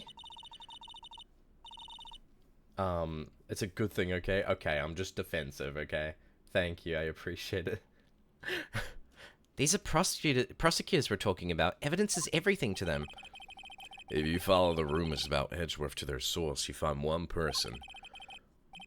But they're off limits. Untouchable, you might say. One person? Who? Hate to say this, but it's your sister, Bambina. Chief Prosecutor, Lana Sky. What? My sister? Edgeworth couldn't rustle all those cattle by himself. Some people load their gun with bullets, some load them with deals. You're saying Edgeworth was making deals to win trials? Where there's gunshots, there's bound to be bullets. That's what the old-timers say. There's a big old secret hidden around here somewhere. Everyone knows it. Is that why Detective Gumshoe was taken off the case? Did they tag him because he was closest to Edgeworth? So, well, how are we doing, Mr. Wright? I guess we've got some clues. We have an autopsy report, a note from the victim, and a cell phone. So you think we'll be okay? Well, the only thing still bothering me is that Lana is confessing to the crime. She says she did it. No problem. I can guarantee that she's not the criminal. Oh, by the way, Emma? Yes? I know that song your phone plays when it rings. What? Oh, hell yeah. I'm sorry, chat. I gotta listen for a little bit. I'm gonna eat.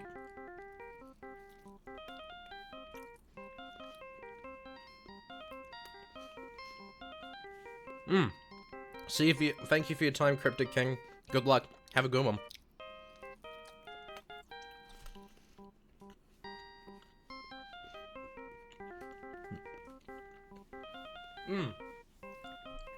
What a bop. Holy moly, bro.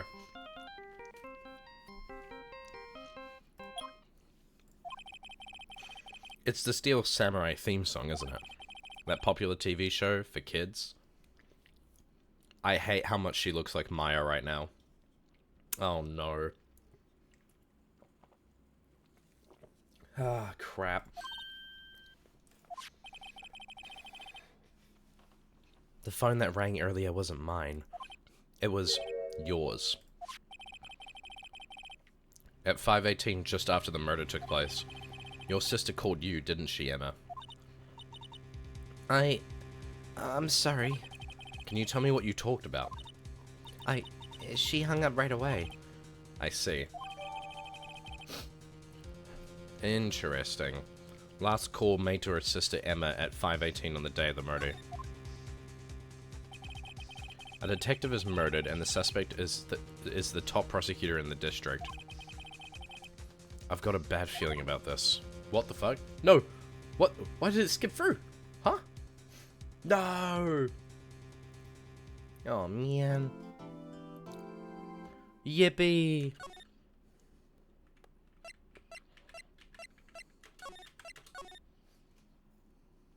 I swear there was not this many save files before. That can't be real. I think I'm gonna lose gold instead of gaining some if my Kiwi doesn't lock the fuck in. How did the investigation go yesterday, Mr. Wright? Frankly, there are still a lot of grey areas. Well, rather, the whole thing is one big grey area. Don't worry about me, no matter what the outcome. I'm ready to accept my fate. Okay, chat. Question. I think there is some deep political shit going on here involving the police.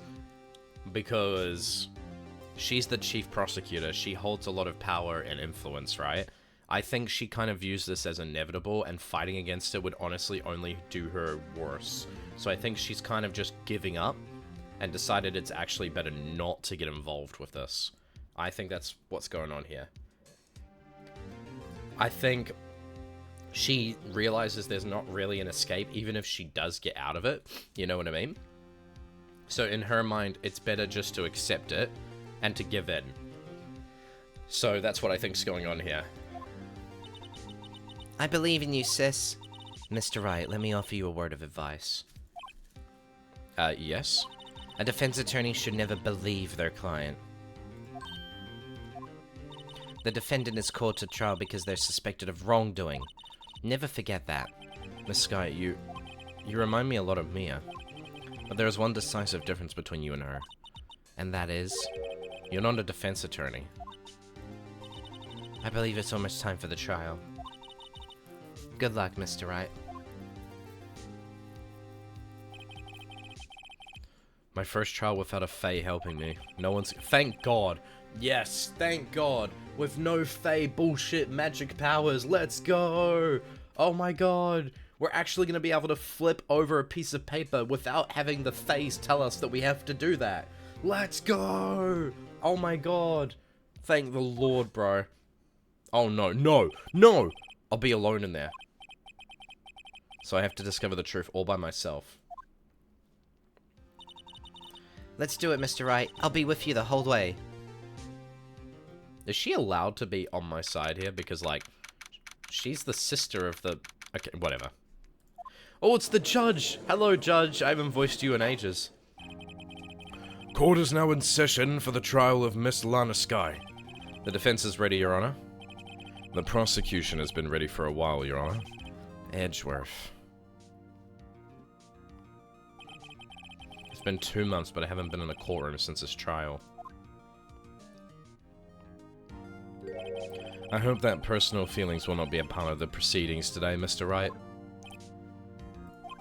I will choose the path I think is right, regardless of what those around me might say. The judgment to be made here is in our hands, not to those of anyone else. Very well, Mr. Edgeworth. Your opening statement, please. Chief Prosecutor Lana Sky has committed an unpardonable crime. Not only this, but she was rash enough to commit it in the prosecutor's office lot. Wow, he's much more forceful in person.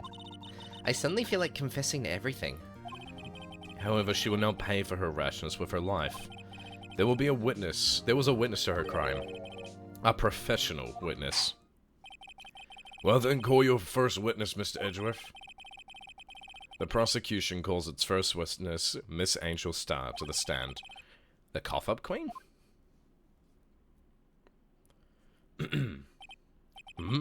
Haven't I seen you somewhere? You ordered the caviar lunch, right? Oh, caviar! I've never eaten caviar before. The judge is really wolfing it down. Ah, and for you, I have a fiesta bowl. Thanks. Will the witness state her name and profession? Ah, and you, sir. Did you order the fingerprint lunchbox? It is too early for lunch. Your name and profession, please. Well, Your Honor, how does it taste? So this is why everyone raves about caviar. It's so tasty it hurts. I always thought caviar would taste like pickled tapioca. How the fuck is this guy a judge? Seriously, the amount of times this guy has just been... Oh, okay, you know what? What the heck does pickled tapioca taste like? Name, profession, now. Me? The name is Angel Star. Don't go forgetting it. I find myself running Lunchland these days. Is that what you wanted me to say, Mr. Edgeworth? Very well, witness. Please describe the incident to us. The prosecution will wait. I'm not finished eating. Hurry it up. Very well, Mr. Edgeworth. As you know, we usually call on the police to provide a description of the crime. Your Honor, as Mr. Edgeworth has said to the court, I am a professional. What exactly does that mean? Until 2 years ago, Miss Angel Star was a special investigator with the police. She was a first-rate homicide detective. Wait, what? What? Miss Star was a detective? I know who you are. Cough up? Cough up Queen Angel Star, Your Honor. Long time no see. Very well. You may continue with the description, Miss Star. Just who is this lady? If I might have the court's attention over here. The parking lot and the prosecutor's office is divided into 2 blocks.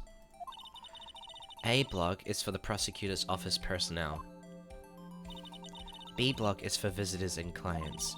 A chain divider separates the 2 blocks. I suppose that's to keep visitors from taking up prosecutor spaces, yes? The crime took place by a car in the back of A block in the car's trunk. The killer stabbed the victim with his knife and went to drive the body out. Unfortunately for her, there was a witness and arrest was made on the spot. And who was this valiant witness? Why, it was me, Your Honor. Okay. Witness, did you see the very moment of the crime? Of course, Your Honor. Immediately after that, I apprehended the chief prosecutor. Good night, Anya. Oh, you're having, Anya, good night time, sleepy time for me. Good night, Kiwis and Fortsy. Have fun with the game. See ya, Anya. Thank you for coming. I really appreciate it. Bye-bye. It seems rather cut and dry, doesn't it? Well, Mr. Wright. I can't agree on principle, Your Honor. It seems that some poor losers are unwilling to accept the truth, Your Honor. Shall I proceed to crush what little hope they have remaining? If you can, then give them your worst, Miss Star. What the fuck, Judge? Wait, are they talking about me?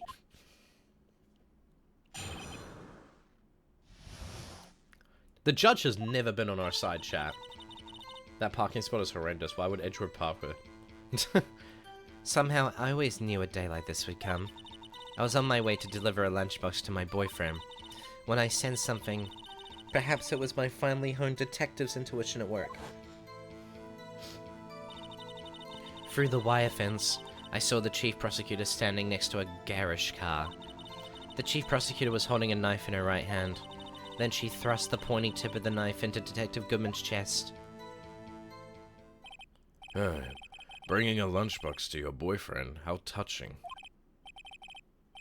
As you can see, there is no room for doubt.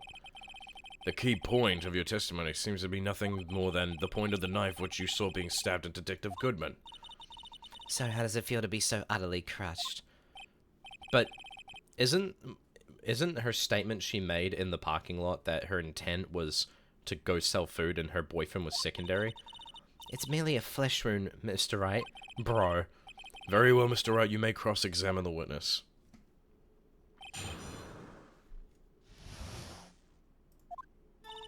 Somehow I always knew a day like this would come. How did you know? I respect the prosecutor's basic abhorrence of crime, yet their methods are ugly and twisted. Twisted methods will always lead to tragedy. The lunch lady's uninformed opinion is duly noted. Given that they're used to erasing inconvenient evidence at their whim, killing off a detective that knew too much is merely an extension of that.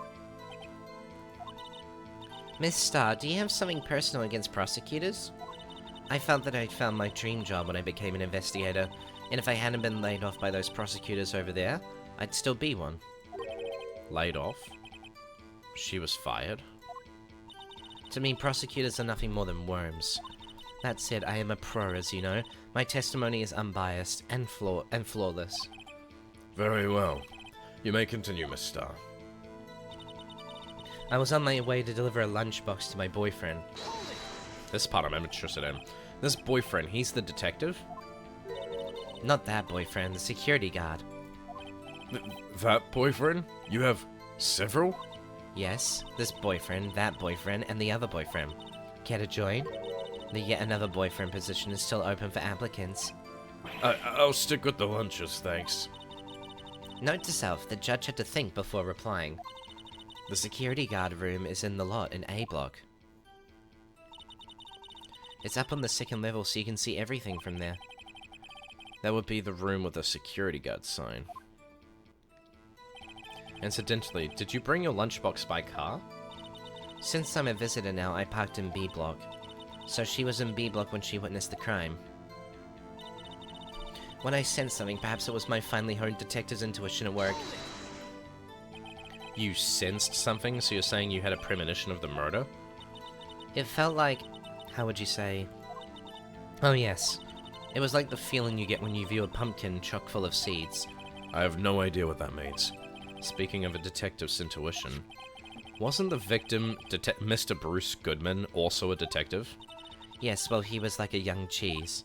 A young cheese? A pale white cheese not yet tangy with experience on the streets. A greenhorn. Then it must be hard, yellowed, and sharp as a tack. Yeah, with the odor of an old cheese to match. In any case, there, in the lot, I felt something stirring in the back of my mind. Through the wire fence, I'm hungry, oh my god, bro. By garish car, you mean? Mr. Edgeworth's car, yes. Mr. Edgeworth's? Incidentally, the knife with which the victim was stabbed was also Mr. Edgeworth's. Wasn't it? Indeed it was. Huh, what an odd case this is. And the person you saw, you were sure it was the defendant? I saw her from no further than 30 feet away. I'm certain it was her. If she's telling the truth, we're doomed. Let's just do what we can. Even if we don't have any proof, we can always nitpick. Witness, in your testimony you clearly stated the following. Prosecutors are nothing more than worms. Ergo, you are a biased witness. You might want to keep those silly opinions to yourself in the future, rookie. Huh? Rookie? Unless you're willing to risk the consequences of doubting me. I'll fry you like a fritter, crispy on the outside, chewy on the inside. What? That was inspiring. I believe I've heard that tagline somewhere else. You could cry plagiarism? I may be relegated to the lowly post of lunch lady, but my instincts are honed. A photograph? You took this? The moment I witnessed the crime, my reflexes took over and snap, I took a picture. In fact, one of my lunchboxes is rigged with a camera. I suppose that's more exciting than just hanging around your neck. Witness, why am I only seeing this photograph just now? You think I'd show it to you, a prosecutor? Think again. My boyfriend works in the photography division of criminal affairs. Well, this is most certainly the defendant. Uh-oh. That is unmistakably Lana Sky. So what was the defendant doing at the time? The chief prosecutor was holding a knife in her right hand. Tell me more about this knife that the suspect was carrying. Well, I'd say the blade was about 4 inches long. Is that right, Mr. Edgeworth? Is it your knife? It is your knife, after all. Yes, that's about right. Prosecutors by nature well versed in the location of a man's vital organs. I'm sure it was easier than boiling an egg for my egg salad surprise set. You can't testify as to her ability to kill an egg. I mean a person. Huh? Perhaps the chicken salad set would have been a better metaphor? So the defendant was holding a knife. What then? Then she thrust the pointy tip of the knife into Detective Goodman's chest. Tell the court why you didn't try to stop this crime. You did see her raise the knife to strike, no? The defense has a point. Unfortunately, by the time I realized what was going on, it was already too late. Too late? Yes. The next moment, the chief prosecutor brought down the murder weapon. I see. It's only a flesh wound, Mr. Wright. We can make it. You said that before. Anything else? Scientifically speaking, Miss Starr's testimony is flawless. Sounds pretty fatal to me. What do we do? Is this it? Is my sister guilty? Let's just keep our heads cool and press the witness a bit, shall we? For some reason, having her panic next to me makes me calmer. Don't smile like that. Sometimes... Somehow I always knew a day like this would come. We already got this, right? How did you know? Oh, yep, okay. Yep. Boom. Yes, we already got this. Interesting. Interesting. Okay. We need to present some evidence. This is about Miles Edgeworth.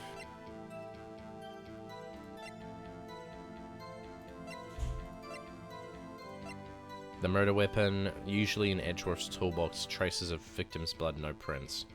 No prints.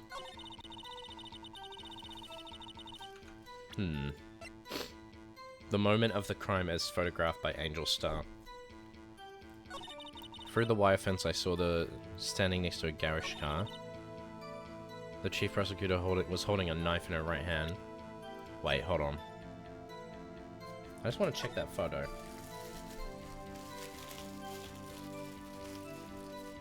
Interesting. Interesting. Okay. Then she thrust the pointy tip of the knife into Detective Goodman's chest. This is gonna be tough, chat. Objection! Your Honor, what do you think about the witness statement? I'm not sure if I like... Is Bro a Fortsy fan? Wait, what? Huh? Hello, Melon. Hello.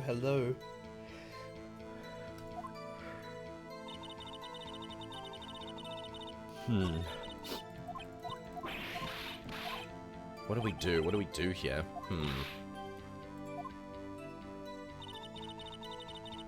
You always knew a day like this would come. I was on my way to deliver a lunchbox to my boyfriend. That's not what she said. That was not her intention, though. The parking lot with Mr. Edgeworth's car. When I sensed something, perhaps it was my finely honed detective's intuition at work. It was just the 70-year-old Twitch lady was back. Oh, okay. God damn it. Through the wire fence, I saw the chief prosecutor standing next to a garage car. Slide. This is gonna be a tough one, chat. Okay. The chief prosecutor was holding a knife in her right hand. I mean, that's not what the photo shows. And you witnessed this? You saw Miss Guy stab the victim with the knife. As I've already said, yes. I swear it on my finest salmon swirls lunch. That sure is a fine lunch. But isn't that odd? Look at this photograph. This is the photograph you took at the very moment of the crime, is it not? Then why is Miss Sky not holding a knife? Mr. Edgeworth, your thoughts? Objection. That had to be the weakest objection ever, Edgeworth. Yet it was still stronger than your ever-feeble mind, right? What do you mean, Mr. Edgeworth?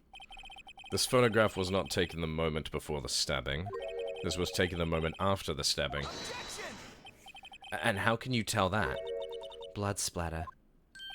Huh? See the dark crimson stains on the chief prosecutor's coat? But it's a black and white photograph. Yes, it's hard to tell, but this could be blood. Well, Mr. Wright, I see no problem here. No problem, except you.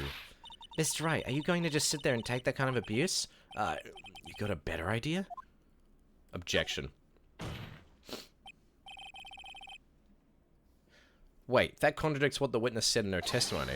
Namely, that she took the picture the moment she witnessed the crime. Well, it seems I was slightly unclear. My apologies. That's it? If you run out of lunch, you order seconds. Problem solved. If you don't like it, try ordering the jumbo-sized lunch from the get-go. Good advice. I'm not sure I understood it, but good advice. I didn't have time to stop her. Prosecutor Sky was cold, calculating like a robot. She killed without pain or remorse. It was a premeditated murder. Premeditated? How do you know? Look at the chief prosecutor's hands in the photograph. Well, are those gloves? Surgical gloves made of thin rubber, most likely. Why would she have those on? If it was not premeditated, she would not be wearing those gloves. What? These gloves do seem to tell a tale of premeditation. Premeditated murder, a serious offense. Witness, add this to your testimony. The murder was planned. The rubber gloves prove it. What if she was just in the habit of wearing gloves? Oh, whoa. Astrio, thank you for the gifted sub to Melon. Let's go. W in the chat for Astrio. Thank you.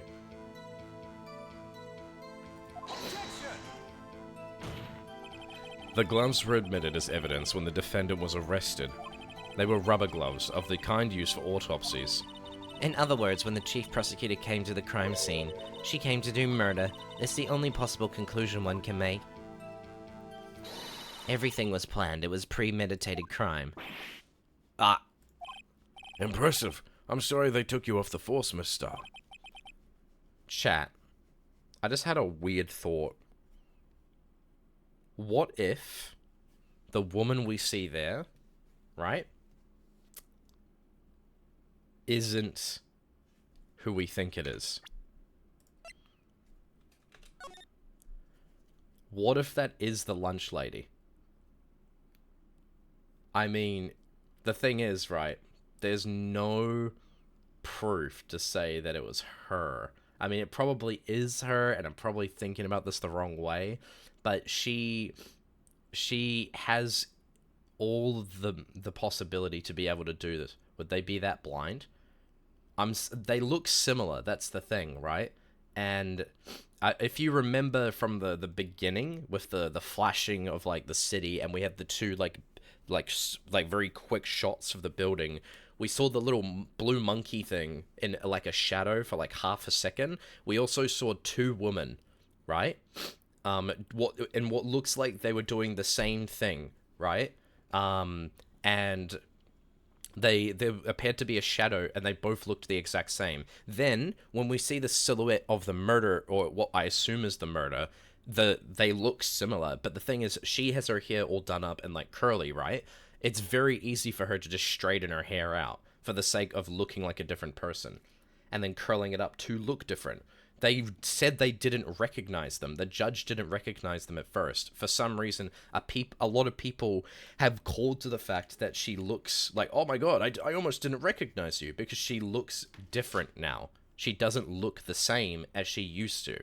You know what I mean? Why would they bring that up as a strange, contentious detail for us to, be aware of?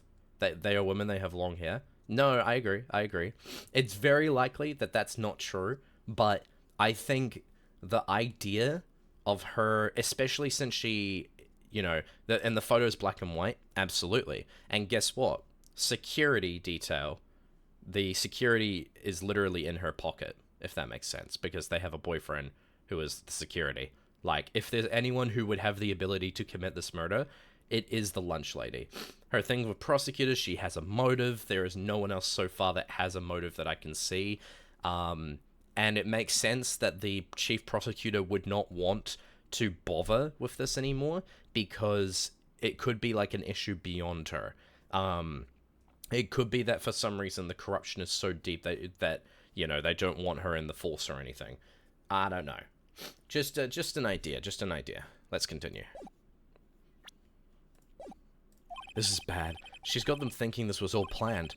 If she can prove this claim, the trial's already over. I've got to think of a way to show that this wasn't premeditated. It's only a flesh room, Mr. Wright. We can make it.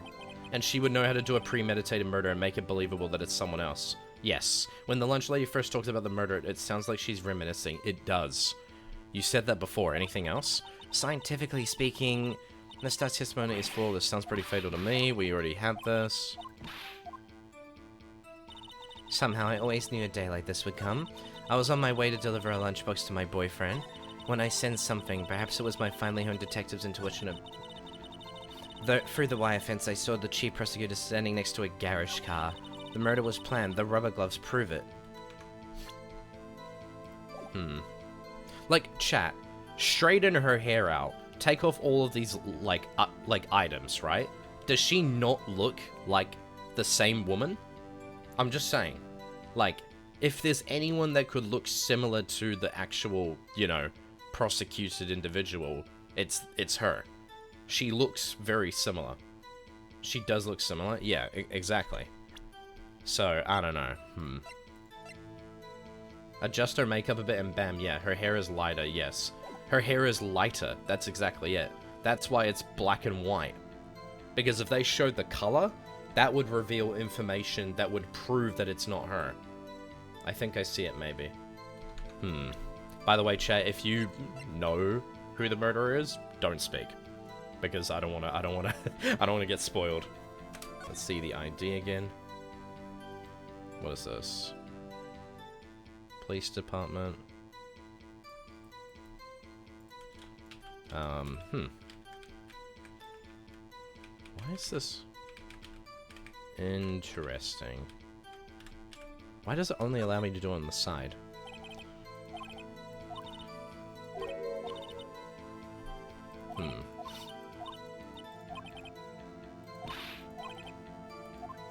I also think, chat, it's something to consider, not directly related, but think about it this way. If she's the one that committed the murder, she would need an ID. You know what I mean? And she would need an ID to be able to move around and get away from the situation. If she's the one that committed the murder, she's the only person so far that would actually need the identification to be able to go in and out of locations. You know what I mean? Let's see. Goodman. Okay. The murder was planned, the rubber gloves prove it. Okay. Fortsy, I'm gonna spoil it for you. Curie is actually the murderer. God fucking damn it, bro.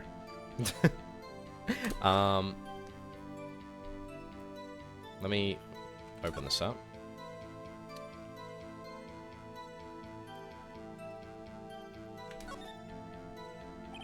There's no need to push this again. What's wrong? You look like I did during finals. Never mind, it's nothing. Okay.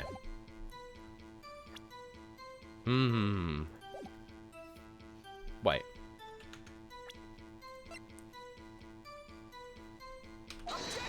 No.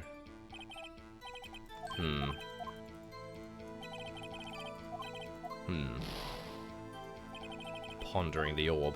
I'm pondering the orb. The murder was planned, the rubber gloves prove it. I just feel like this is what I gotta press on, but I don't know what to press with.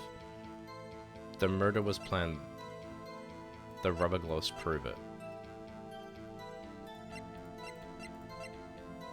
No way I just use this again. No. No.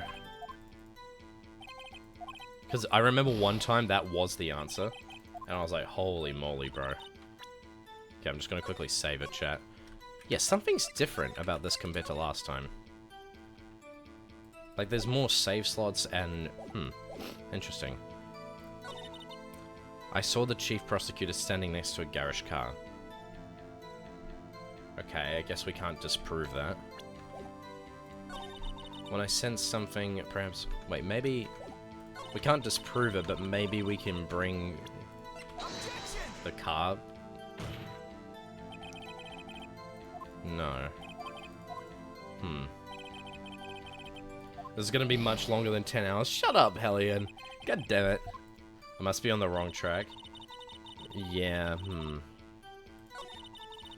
The murder was planned, the rubber gloves prove it. A lunchbox to my boyfriend.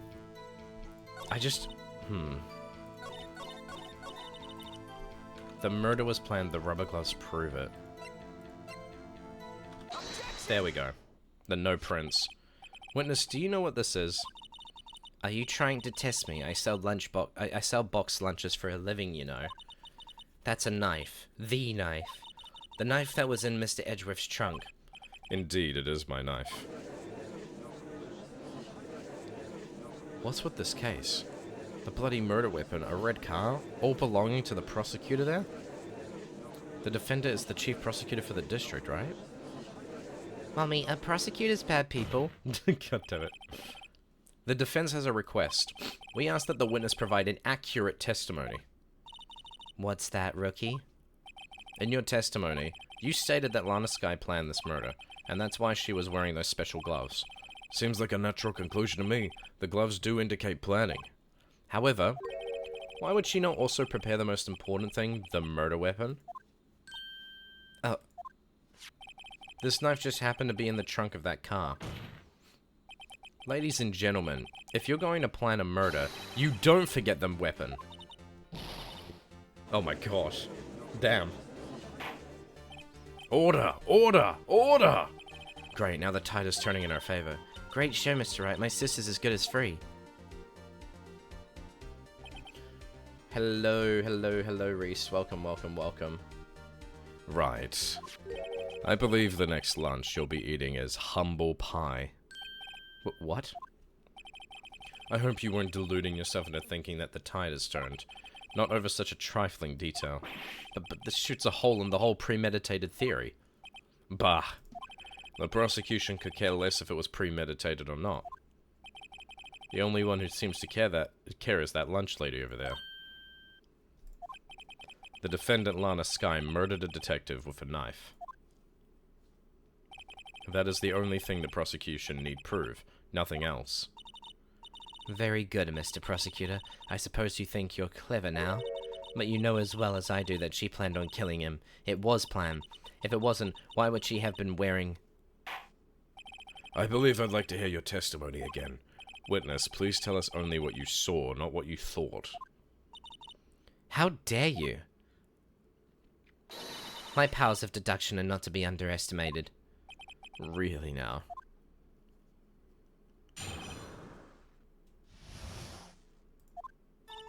Lana Skye intended to murder Detective Goodman. That's why she called the victim all the way to the prosecutor's office. I'm sure the chief prosecutor had a grudge against the victim. Nothing else could drive that human machine to plunge the knife in and again and again. The victim was summoned from the police department to the prosecutor's office. It does sound like a lot like premeditation, doesn't it? So if I ordered a pizza, does that mean I'm planning to kill the delivery boy? In any case, the defense may now cross-examine the witness.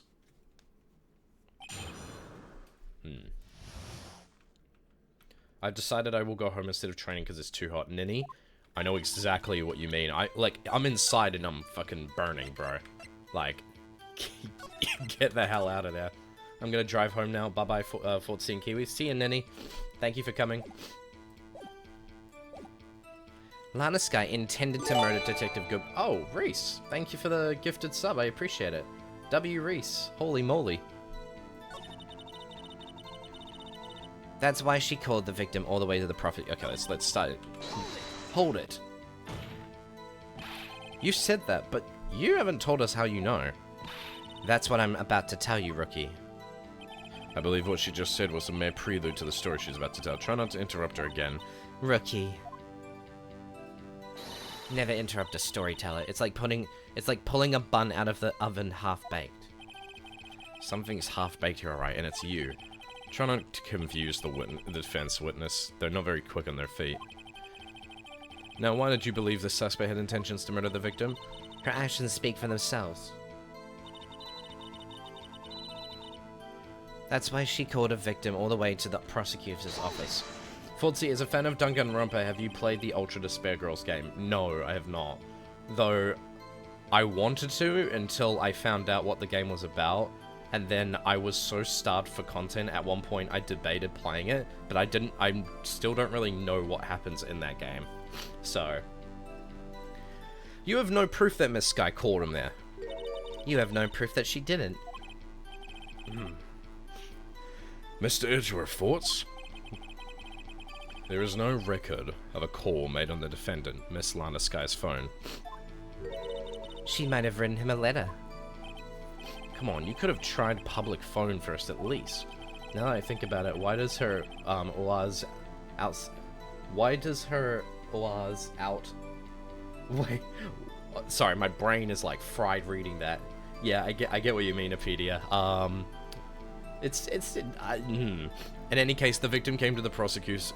In any case, the victim came to the prosecutor's office where he was murdered. I'm sure he had a reason to be there. Witness? Why do you think it was the suspect who summoned the victim that day? I'm sure the chief prosecutor held a grudge against the victim. What kind of grudge? Well, I wouldn't know that. Of course you don't. That's because she didn't have a grudge. Rookie. I have a lunchbox here. Now, what's inside? How am I supposed to know? See, we agree there's a lunchbox here, but we don't know what's inside. A person's life is like a lunchbox with pretzels. Don't you agree? I get it. That's why my lunch was so salty. This judge isn't very good with metaphors. The suspect had a grudge against Detective Goodman. I'm asking the important question here while eating. That's fair. Will you tell us your basis for thinking this? It's simple. Nothing else could drive that human machine to plunge the knife in again and again. She's biased as fuck. A human machine? That's a contradiction. Please. Can't you find fault with something of substance, Mr. Wright? Note to self, Mr. Edgeworth's sighs smell like citrus fruit. You say again and again. How many times does she stab him exactly? 28 stab wounds. We often say chop into 1,000 pieces, but we don't actually mean 1,000 pieces. What difference does it make if the deed is done? How come she's getting mad at me? Let's just say she stabbed him several times and leave it at that. Leave it at that? This is a murder case, people. Mr. Wright, you should speak up if you have an objection, you know. Miss Stars turned out to be as short-tempered as she looked when we met her. Challenging her abilities as a detective really set her off. The short wick burns out the fastest. It's a scientific fact. I wonder, wouldn't it depend on the size of the candle? I mean, add more wax, and even a really short wick will burn longer. What is she writing? Obviously, more scientific testing is required. Lana Sky intended to murder Detective Goodman. That's why she called the victim all the way to the prosecutor's office. I'm sure the chief prosecutor had a grudge against the victim. Nothing else could drive that human machine to plunge the knife in again and again. Okay. Interesting. Okay. They intended to kill Detective Goodman. Let's see.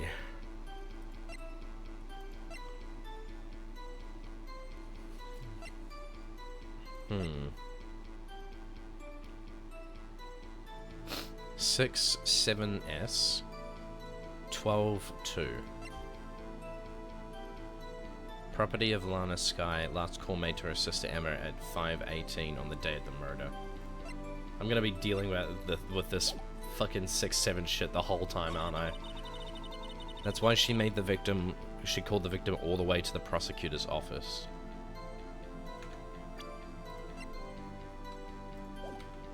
I'm gonna save. Let's see. I'm sure the chief prosecutor had a grudge against the victim. Nothing else could drive that human machine to plunge the knife in again and again. That's why she called the victim all the way to the prosecutor's office.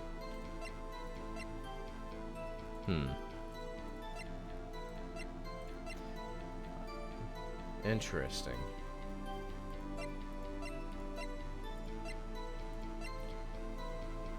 I didn't just forget the charger, I also forget the cord that let me use my headphones without needing batteries, so I'm so cooked, chat. Oh my god, Hellion.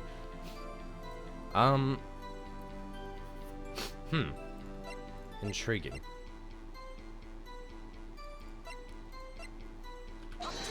No.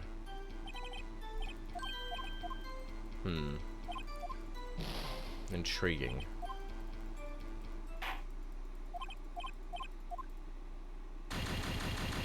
Interesting.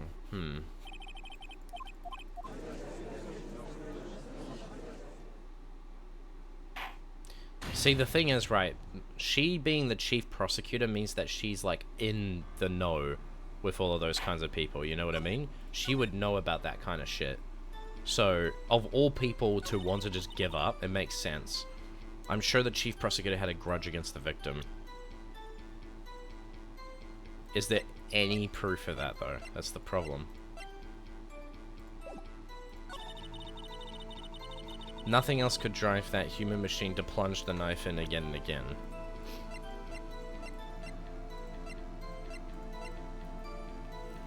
Victim's memo found in the trunk.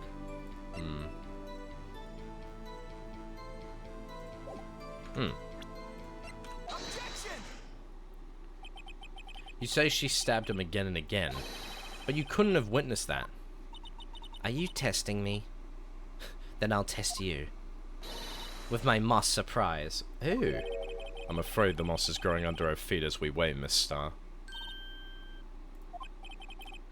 What do you mean? I shouldn't have to explain this, but take a look. The autopsy report states that the death was due to the loss of blood from one stab wound. Aha, you're right. Good show, Mr. Edgeworth. What a hunk. He's my hero, really. What about my objection? No one noticed? Well, witness? You got the crime scene set, right? Oh, thanks. I always believed that no one could ever mistake ketchup for blood, but now I realize that such mistakes are... Wait a minute. That just makes the idea of her choosing to make it in black and white even more possible. She could have just put ketchup on her fucking outfit. Uh-huh. But the reason it's black and white is because her hair color is different. They would notice that difference very quickly. Brother. Yeah, it's very possible, chat.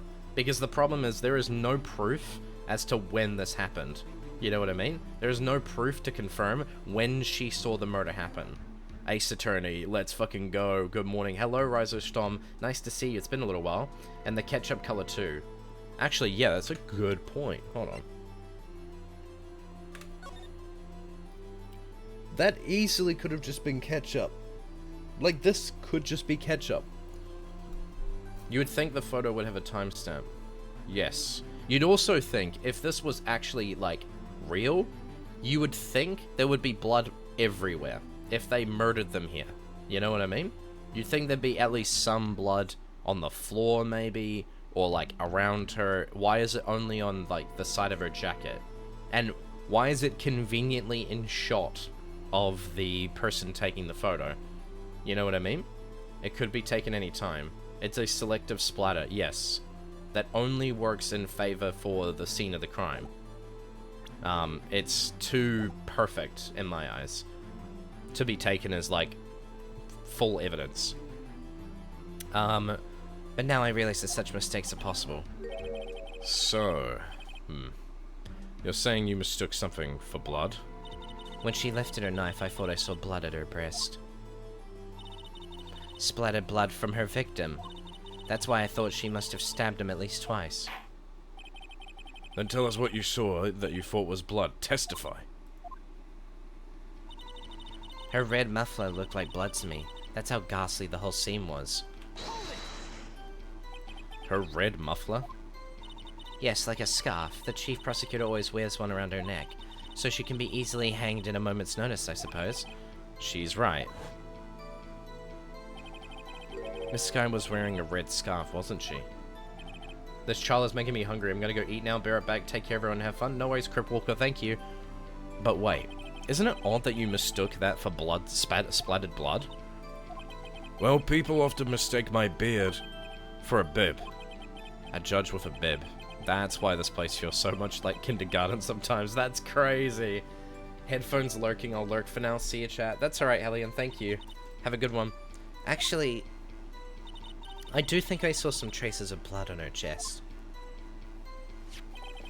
However, the autopsy report is clear on this matter. There was only one knife wound. Apparently, Miss Starr isn't entirely sure of her own testimony. Mr. Wright, this is our chance. Chance for what, I wonder? Miss Starr's turned out to be a short-tempered... Okay, yeah.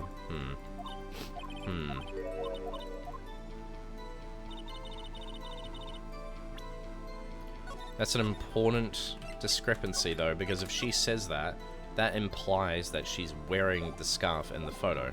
I assume she would be. Well, I meant to look at the picture, not... Oh, no. Whoops. Sorry, chat. I meant to look at the picture, not... Holy moly. No! Well, it's a good thing I saved. God damn it, bro. Well. Boom, boom. Alright, let's go. Okay. Let's have a look. Check. She wasn't wearing a fucking scarf. What the fuck? That's why she called the victim. I'm sure they had a grudge. Hey. No. Bam! Miss Starr, I demand an explanation. Oh. The witness is clearly not suited for detective work. What? The suspect was not wearing a scarf or a muffler of any kind when she stabbed the victim, and you've proved it yourself with this photograph. Huh? But that can't be. Only a professional lunch lady could be so utterly clueless. Congratulations, perhaps you finally found your true calling in life. Harsh words, but good. Damn. In the end, Mr. Edgeworth prevails. What was my objection? Chopped liver? Dude, no! It was our objection! What? But it was there. A scarf. No, not that, but something red. Really. Well now, where were we? The witness has given us an entertaining interlude, but back to business. What? What? Very well, witness, continue your testimony. You saw the crime and apprehended the suspect. Tell us about that. Very well. I do remember some things accurately, at least. Ultimately, we couldn't shake the most important part of her testimony. The most important part? The part where your sister stabs the victim. This next testimony might just be the moment of truth. Oh boy. After the murder, the suspect attempted to run behind a partition off to her side. I quickly caught her, explained her rights to her, and arrested her on the spot. Ah yes, when I arrested her, she mentioned the muffler. That's what had me confused in my earlier testimony. The chief prosecutor made to escape, but against Angel Star, resistance is futile. Wait. How the fuck would she have been able to arrest her if she was on the other side of that cage? Did she go through the door? She doesn't have ID. She's not a detective anymore.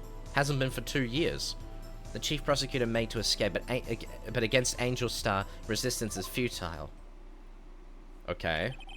You're quite determined about the scarf, aren't you? I strike like a snake and bite like a cobra. That's me, Angel Star. That wasn't a very good metaphor. First of all, a cobra is a kind of snake. Don't bother me with details unless you want to get bitten. No thanks. Note to self, Mr. Wright is weak against poisonous snake bites. The prosecutor tried to resist, but her efforts were in vain. She knocked my hand aside, kicked over an oil drum. An oil drum? Hard to imagine. Oh, she's beautiful, but deadly. A predator, this one. A leopard woman. Row. Very well, Mr. Wright. Your cross-examination, if you will. Holy moly, bro. Who wouldn't be weak to poisonous snake bites? That's what I was thinking. Okay. Save. Okay. Alright, let's see. I quickly caught her, explained her rights to her, and arrested her on the spot. That makes no sense. Unless she went through the door? What? But how did she get to the other side and arrest them? What?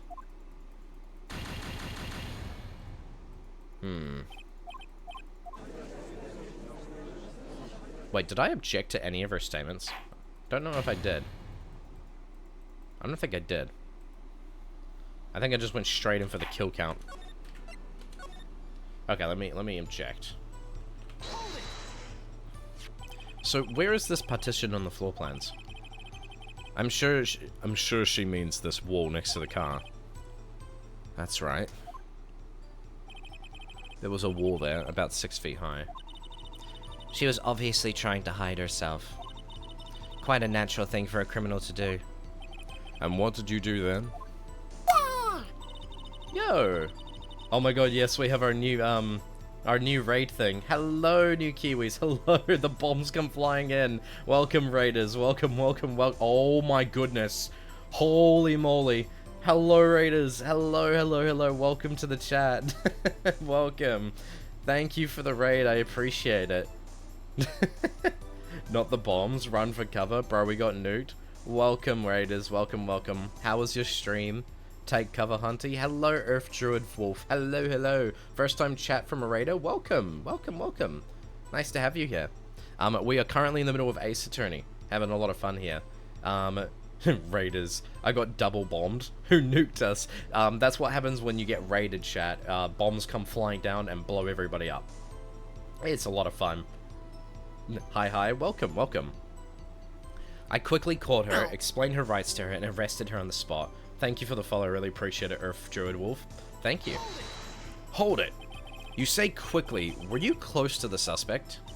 As I just said, I was only 30 feet away from her the whole time. Maybe I should press her for more details? Press her, yeah. I'd like to see this on the floor plans just to be safe. The lunch lane car was... She was a visitor, thus she was parked in B block. So you witnessed the murder from here? That would make it about 30 feet from the car, yes. Is that correct, Miss Star? Yes, that's right. But there was a chain-linked fence in front of you. I went over it, of course. Amazing, the cough-up queen lunch lady athlete indeed. It would have taken her a little time to climb over the fence, so she couldn't have gone to my sister that fast. Yeah, that fence was about 9 feet high too. So how did Miss Sky not get away? Ah yes, when I arrested her, she mentioned the muffler. She mentioned the muffler? What exactly did she say? If I remember it exactly, I would have told you in my testimony. Cheeky. Anyway, all I heard her say was the word muffler. Just that one word? So, what you heard wasn't the suspect talking to you, but to someone else? Yes, the chief prosecutor was talking on her phone. Her phone? She can't mean... Ask further. By phone, do you mean the cell phone discovered at the crime scene? Yes, ultimately. Ultimately? My memory... It's like a salmon heading upstream, you see. No, the court doesn't see Miss Star. The chief prosecutor first attempted to use the phone hanging on the wall. On the wall? That's right. Near the car, there was an emergency phone on the wall. Apparently it was out of order. And so she used her cell phone. Indeed, the emergency phone was out of order that day. Tumbles and Shields, Druid, and myself with Spiritual Shield. Hello, Electric Huntress. Thank you for the first time message. Hello. You should of course add this to your testimony.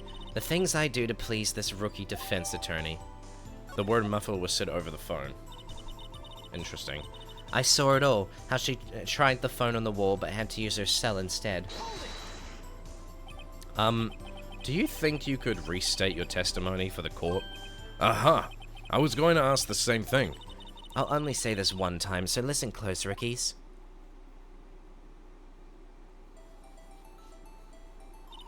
The chief prosecutor stabbed the victim and then ran behind the partition. Then she picked up the emergency phone on the wall, but it was out of order. So she pulled out her own cell phone out of her pocket. Hello, Electric Huntress. Thank you for the follow. I really appreciate it. Hello! And during that time, you climbed over the chain link fence. Then when I boldly grabbed her arm, the chief prosecutor hung up her phone. And you saw her doing this? What is it, Mr. Wright? The chief prosecutor made to escape, but against Angel Star, resistance is futile. She made to escape. Can you be more specific? She brushed aside my hand and ran. It was a terrible sight to see, like a dollop of lard on a pate of foie gras. Huh? She even kicked over an oil drum at me. An oil drum? There was an oil drum lying on the side of the scene of the crime. That was very out of the way, though. But it's strange. What's that? If she wanted to escape, why didn't she run the other way? The parking lot entrance. That's right. It doesn't make any sense that she would run from behind the partition to the oil drums. Exactly. Excellent. More mysteries. I wish we could solve a few before finding out more. I like it so far. It's a good series from what Drew has told me. Are you talking about Ace Attorney? It's very fun. So Miss Sky tried to run? I'm sorry my sister is so suspicious, Mr. Wright. Not as sorry as I am. But she didn't do it. You have to believe me. After the murder, the suspect attempted to run behind a partition off to her side. Okay, so this is the full thing. I quickly caught her, explained her rights to her, and arrested her on the spot. Ah yes, when I arrested her, she mentioned the muffler. I saw it all, how she tried the phone on the wall but had to use her cell instead. The chief prosecutor made to escape, but against Angel Star, resistance is futile. Okay. Question mark. This is very interesting. Okay.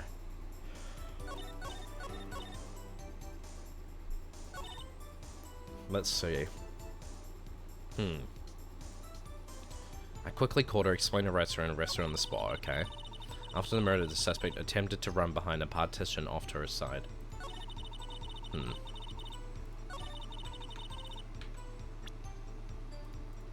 So if this is the... Wait. Right. Okay. Interesting.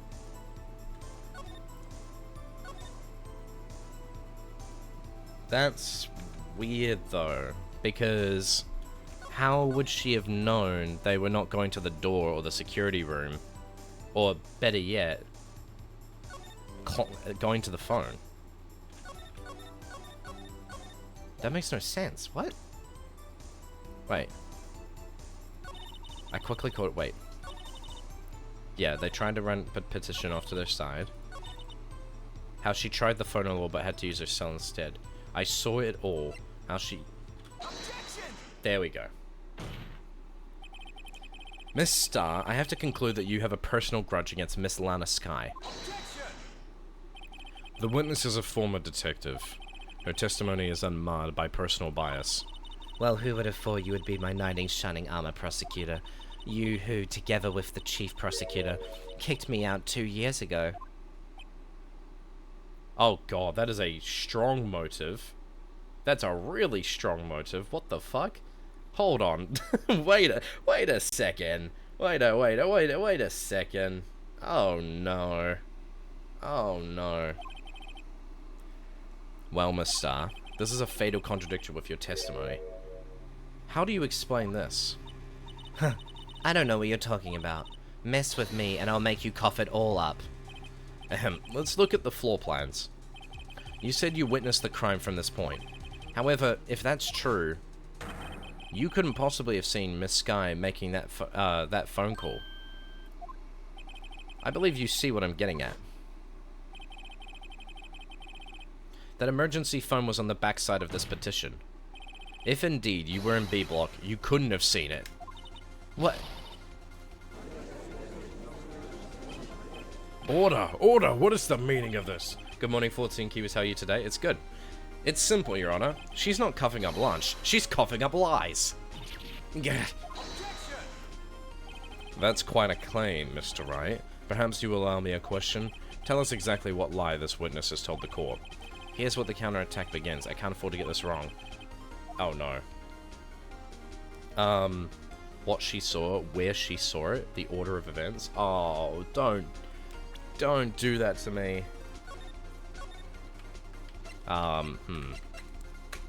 Save. There we go. Okay. I want to say what she saw. Where she saw it, though. I mean, that's consistent with the photo. The order of events. Just gonna do that. She lied about what she saw. In other words, she didn't see Miss Sky using that emergency phone. It does seem hard to imagine how she could have. Very logical. What's the matter, Star? Cat got your lunchbox. Mr. Wright, I hate to bother you while you're celebrating your victory, but why would Miss Star lie like that? Huh? Why would she say that my sister had tried to use the phone but failed? It doesn't make any sense. Why lie about something so insignificant? Oh, dang, she's right. I mean, maybe she really did see her try to use the emergency phone. I see no room for doubt here. You ordered the patooey on rice, right? Mr. Wright, and I thought you had something there. Damn it. I mean, this is under the assumption that, you know, she's innocent. Yeah, Fortsy, why would she? Bruh, the accused will surrender to the court immediately. Bro! She still couldn't have seen it. That's a contradiction. What? That... Huh? What? She didn't see it! It doesn't matter what the reasoning is. She's lying. That means her witness is faulty. The order of events. She lied about the order of events. Miss Sky used that emergency phone before the murder. I see. I hadn't thought of that.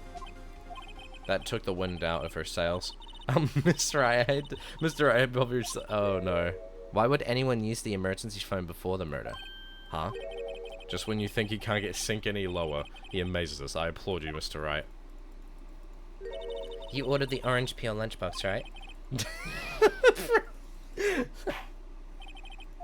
She has so many of them on her. Holy moly, bro. Oh, God.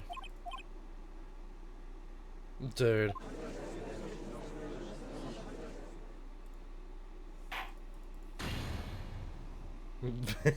Can I get the Who Asked lunchbox? Oh, my Kiwi move. Where she saw it. Miss Sky tried to use the emergency phone, but it was out of order. What is significant about this fact?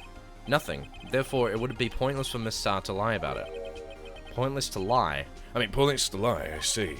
But say the witness did actually see Miss Sky using the emergency phone. It would mean Miss Star witnessed the crime from a different location. But again, why would you lie about that versus the previous thing? A different location. Now that's a pointless lie if I ever heard one. Before you call my lie pointless, at least let me tell it. Let me ask a question to our clever wordsmith. Mr. Wright. Just where was the witness when she saw the crime? All the testimony we've heard up until now points in one direction. The place from where Miss Star witnessed this crime was here. Like, here? Wait, are there like certain points or... Oh, like here? I mean, it's highly likely that that's where she was. You think? It's highly like... Bro, I don't even know what you're talking about. Your cavalier attitude stands in stark contrast to your feeble argument. What? Her being there wouldn't change a thing. What? The security room? Could be. That's enough. This court sees no reason to prolong Blah, blah, blah. The cameras, probably. Where her boyfriend is? Yeah. The question is, why would that be like... Why would you lie about that? I'm really out of it right now, so don't mind my silly questions in Kiwi brain. That is A-okay. My neighbors are drilling so loud I can barely hear. Oh no, I know that feeling. Where she saw it.